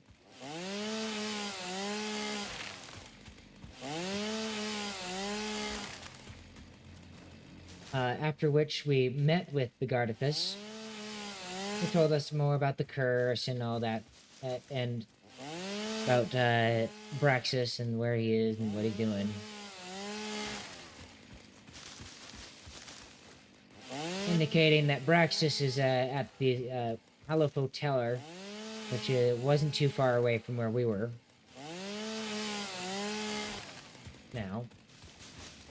But in the time that we had been doing all this exploring, Greggy had actually gotten this swamp plague. Not the disease, the magical disease, but it's a separate disease. As Greggy's character isn't technically a Warforged. They are technically a custom lineage, but they're stylized as a Warforged, so they don't have immunity to like diseases and such. So he flavored it like the mosquitoes had started laying eggs in his joints, and it was very quickly dragging him down. And so we had to take a detour off to the bullywugs, also in the area.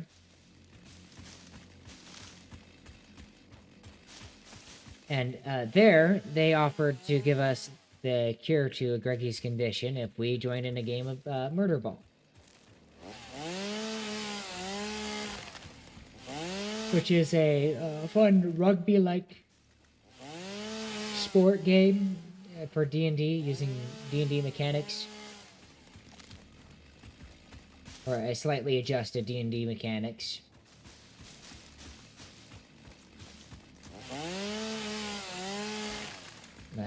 It's also comparable to football, but there's not as many like complicated scoring stuff like there is in football, or and like there's not like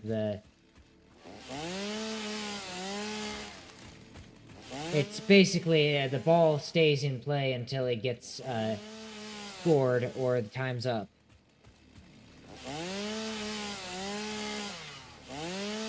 And the round can end in just minutes. Well, technically the round lasts for a minute, but I think it might be 12 turns.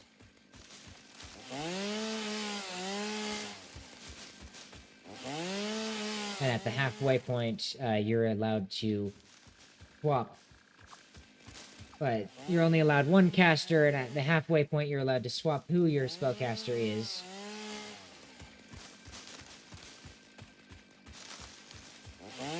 But it's also part of the game to try to cheat the game. And they even have rules for if you get caught talking your way out of punishment.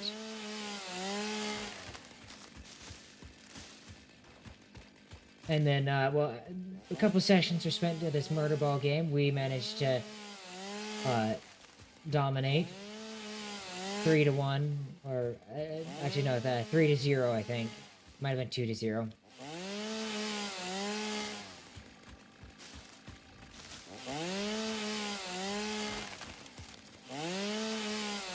We did great. I had a ton of fun. Really got me into it got me to join one of their DM's one-shots. That is actually this Wednesday, if you're watching this video soon after it was released,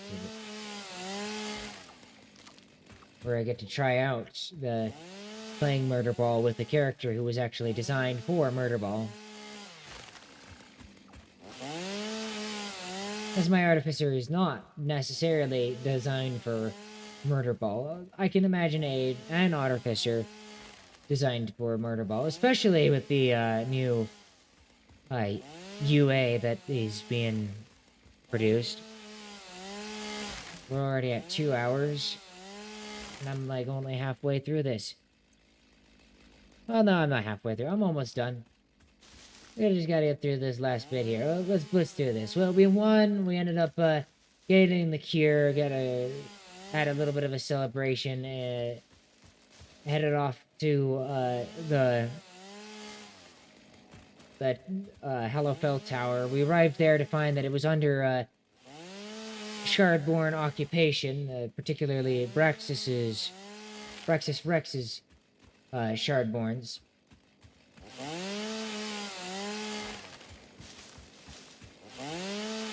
And we had to convince our way, persuade our way into the city.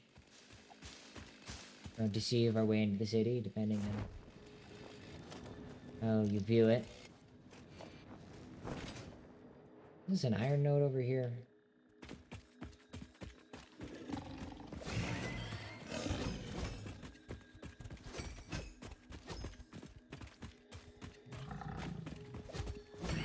Oh, nice.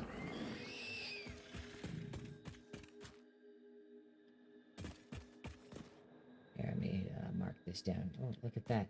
Even got like a...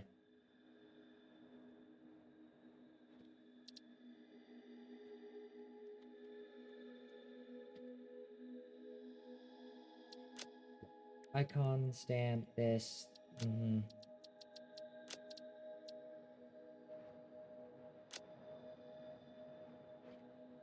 Alright. I'll mark that for later.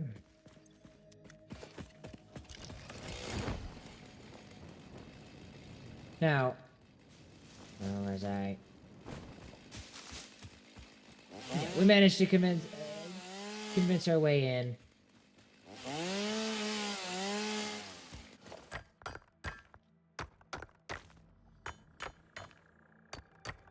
And we determined that the residents of the Hallerfell Tower, it's not really a tower, there's a town that surrounds the tower, like a small town. But there were locals who were part of the Dwendlin Empire, and then, well, the Shardborn showed up and kind of just took over the place. The residents still live there, but they're closely monitored, and Braxis has kind of completely taken over the tower itself. Apparently, Braxis is out of the city for a few days, doing something. And we were able to organize with the resistance, that group that we quickly came across after they realized that we were after Braxis ourselves.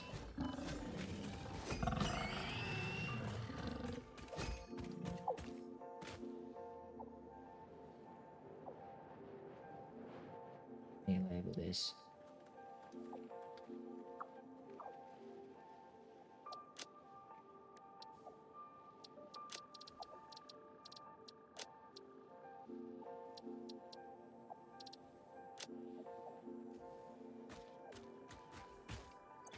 Okay.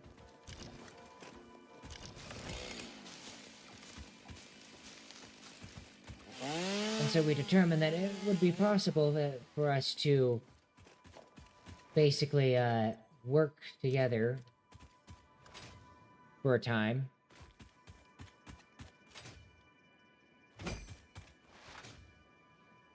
In order to, well...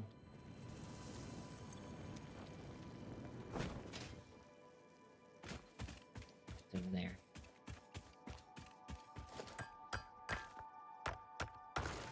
That. I don't have a good, consistent source of quartz, so I always go out of my way to grab more. I don't have time for you.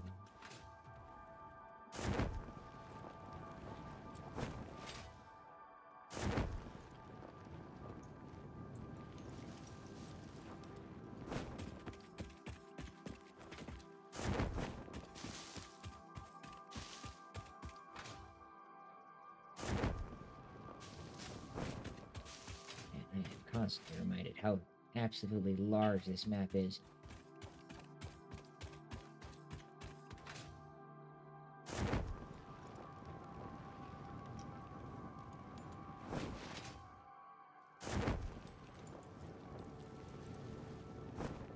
And well, while Braxis is out for a few days, that gives us time to prepare. We decided to come up with a plan uh, to recover a nearby crashed airship that they knew of, or that someone knew of. Possibly repair it. And then use it to, well...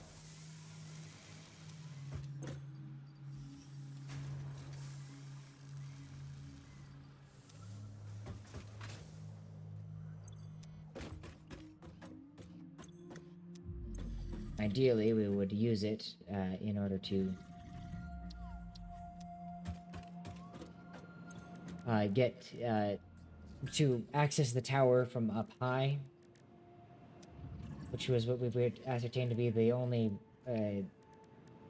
real weakness or the way that we could probably get into the tower. If we could take over the tower, we can use the tower's defenses in order to defend against Braxis when he comes back.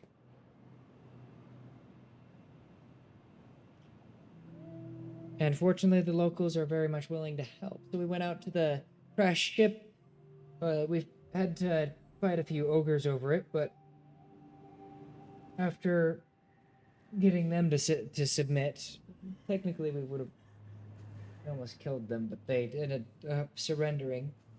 And then they helped us actually unbury it, as it was partially buried. They had been using its power source to cook their stew. We gave them a bunch of magic cookies that Took cooks, as Took has this thing where he bakes these magical cookies.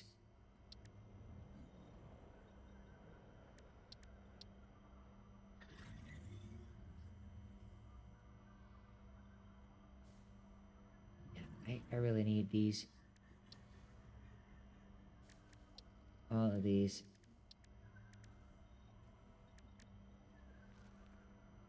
Yeah. Need to finish that. And I need to find this MAM substance.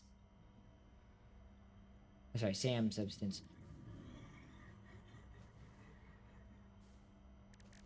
And that. Yeah, I got a lot of these things that I need to do.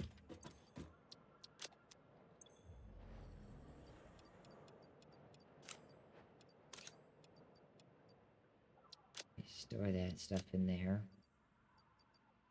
For just now.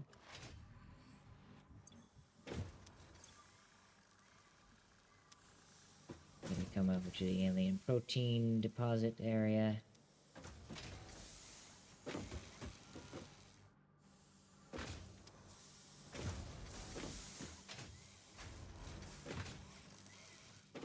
Make sure nothing's clogging up in here again. We figured out that we could probably repair this, then it's...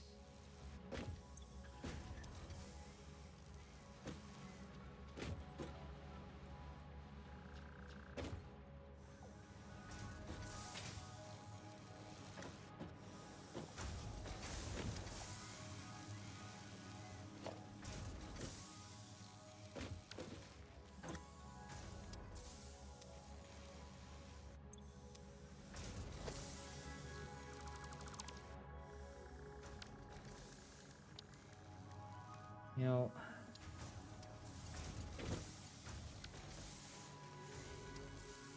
Every time that I think I got this fixed...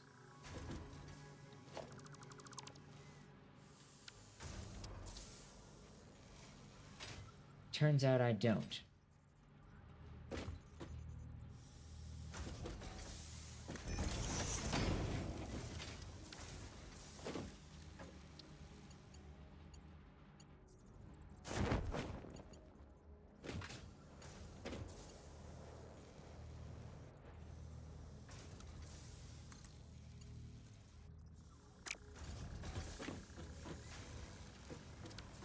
I need to go get more steel beams, because of course I do.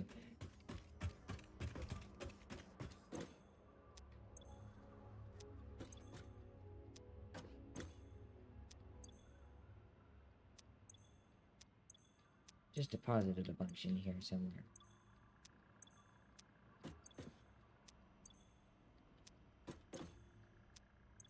Did I? I must have deposited it up here. Which I suppose makes sense. It is where they go, after all.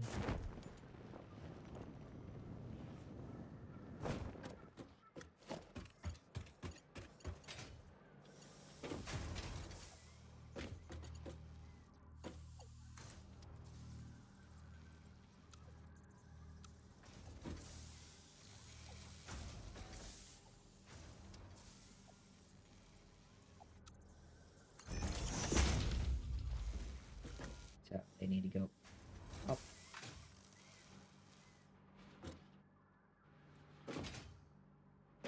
This way.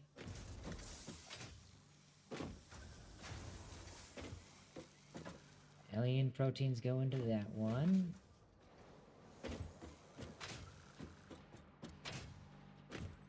Yeah, and the last session we had to conclude what has been happening.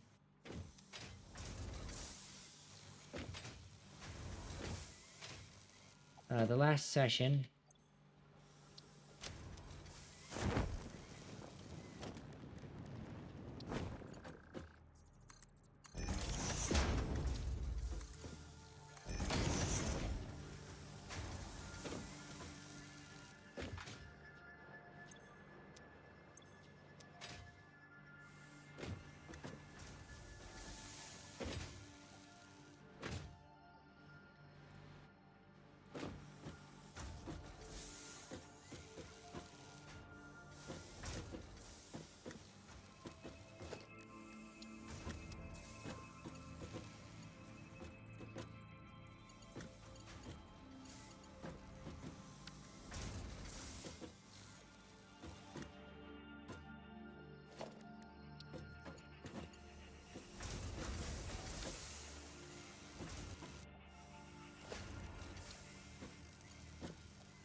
Alright, it's a splitter that needs to go to there.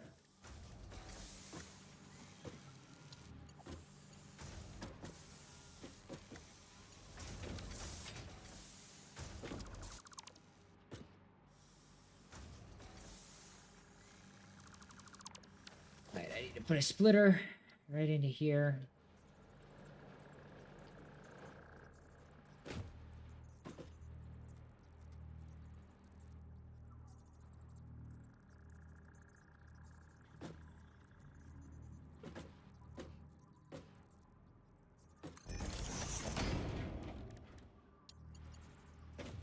Needs to drag from you to you, and from you to you. But also to you, from you.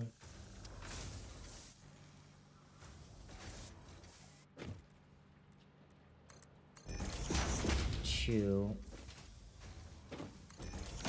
you.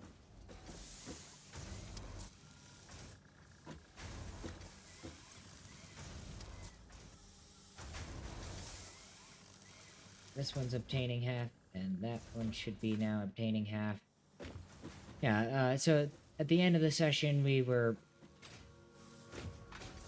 getting the assistance of a bunch of the people.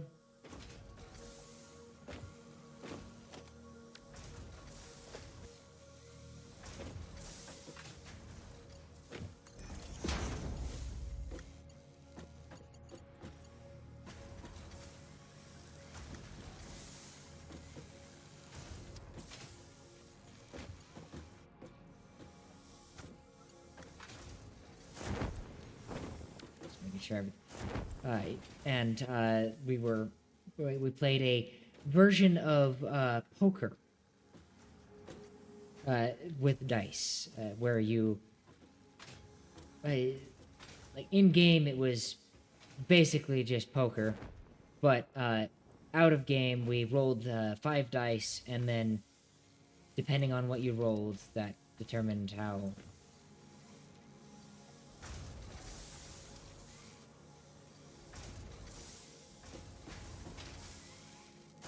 things went, you know.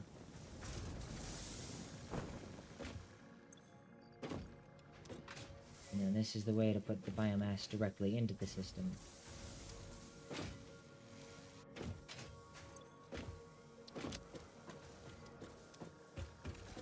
Alright.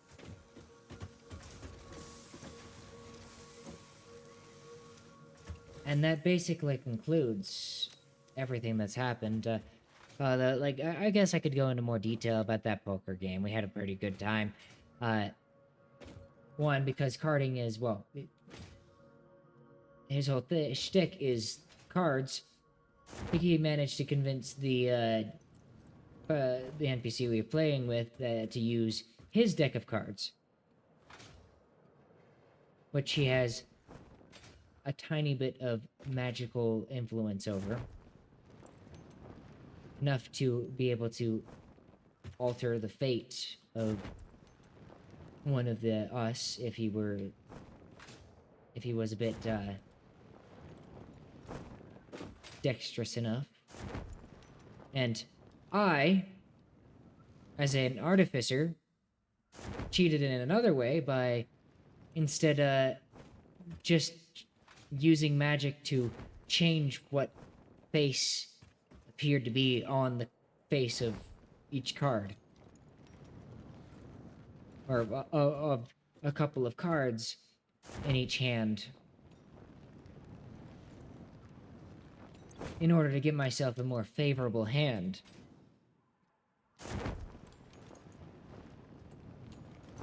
And the joke was that at the end of the session, that I actually got a 5 of a kind, which is impossible normally.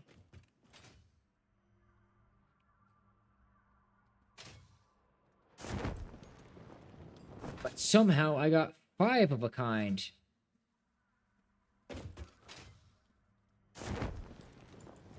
And well, and I was declared half winner because somebody else ended up getting what was like basically a straight 2 to 6. So they basically had a straight I mean, not a, might have been a straight flush, or might have been a royal flush actually. They had what was basically a royal flush.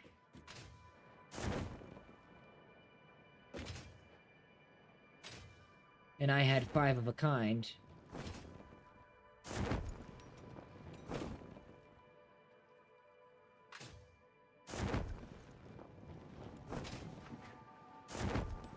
And because the deck is magical, the idea we had it so that the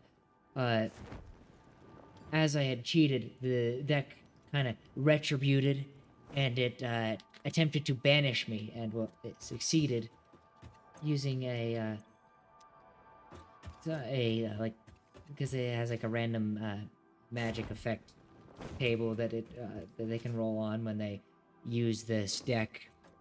And one of the options does a charisma save or get banished to some other plane of existence until the end of turn or something like that.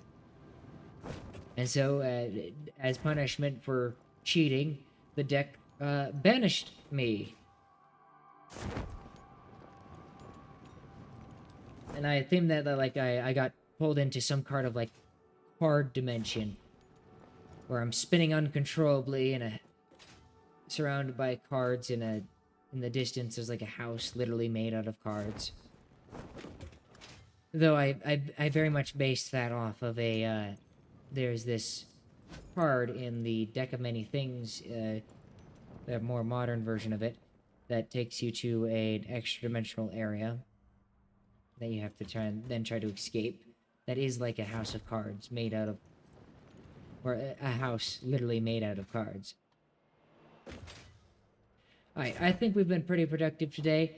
I've been talking for ages. I need to get a drink. It's also like 8 in the morning and not slept for ages. And I'm kind of just jumping around now, because I'm not entirely sure what I want to do next. But yeah, that's pretty much the Exandria campaign. I hope to explore my character's kobold side more. That's one part of my character that I've not really gotten to explore much in session.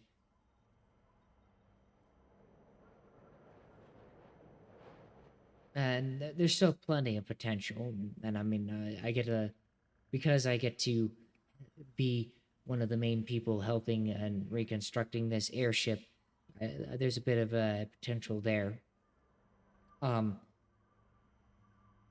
of the issue is that, like, because my character is slow to trust new people, and we're almost constantly being surrounded by new people or new NPCs, new characters. It would I have to reason that my character would not be comfortable revealing their kobold self to these new people without being around them for a much longer period of time.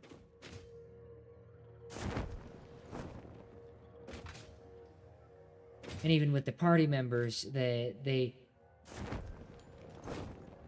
don't want to have to be. It's a bit of a hassle to jump in and out of the armor constantly.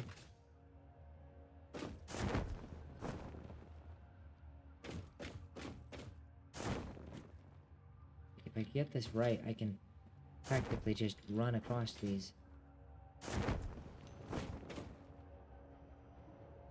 Look at that.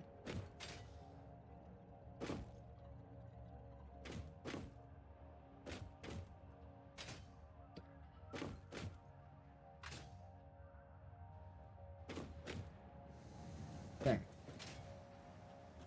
Yeah, I have great hopes for it. I think I heard something about Degregia, the player, gonna have to leave sometime. Not anytime soon, but there's a point that they'll have to leave, which is unfortunate. And I mean, I do really want to explore the Aruka side of my Kalasar, as part of the whole thing is that and like the background I took was specifically that Aruka and Kalasar are almost indistinguishable as people. Sure, they might have some of the similar goals and similar and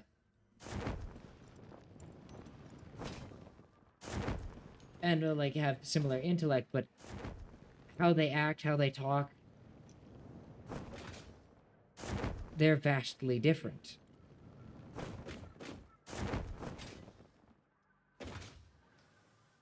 And I would love to explore that more.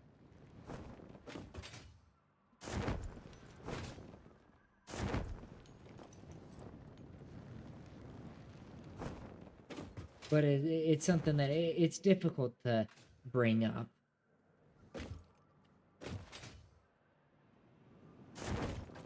And it's difficult to kind of just jump into it without having to throwing my character into a situation that would most assuredly be a very awkward and or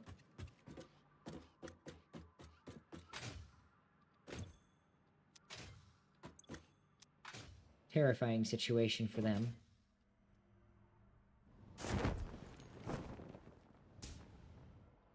Now, I've been thinking about taking these upper one, or sorry, the bottom ones. Or I don't know, maybe hooking up even more storage up even higher.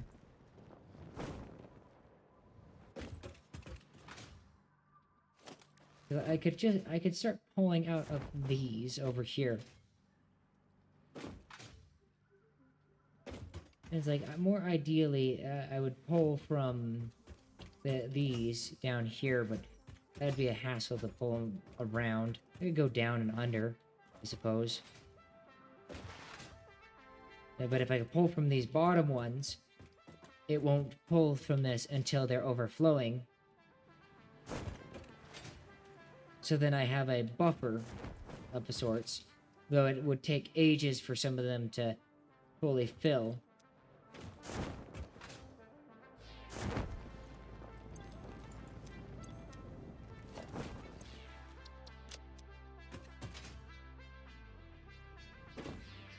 All right, yeah, so I think that will be it. Thank you for watching. Please, if you enjoyed this, I would really appreciate if you liked and subscribed. I would love to do some more of this some other time with another person at some point, talking about something a little bit less personal, or like an individual. I'd have to think of a topic that I could talk with someone else about. Next time, I think I'll be doing the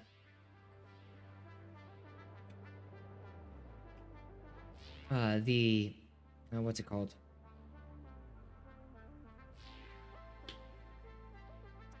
Oh yeah, my Icebound campaign. Go over that one. I think I would try to break that one down into a few smaller pieces rather than this big long video. I really don't want to have like these really long videos, because a really long video can be very overbearing. You know what I mean? And it's also very overbearing to record. I'm still getting that issue where I often zone out while playing. Or I find myself just running back and forth. If you have any suggestions of topics, of course, I'd love to hear them. I'd really appreciate it if you liked, subscribed, checked out the previous videos, and if you're checking out this way later, my latest video and the next video in this series. With that, yeah, I suppose I shall say thank you, and goodbye.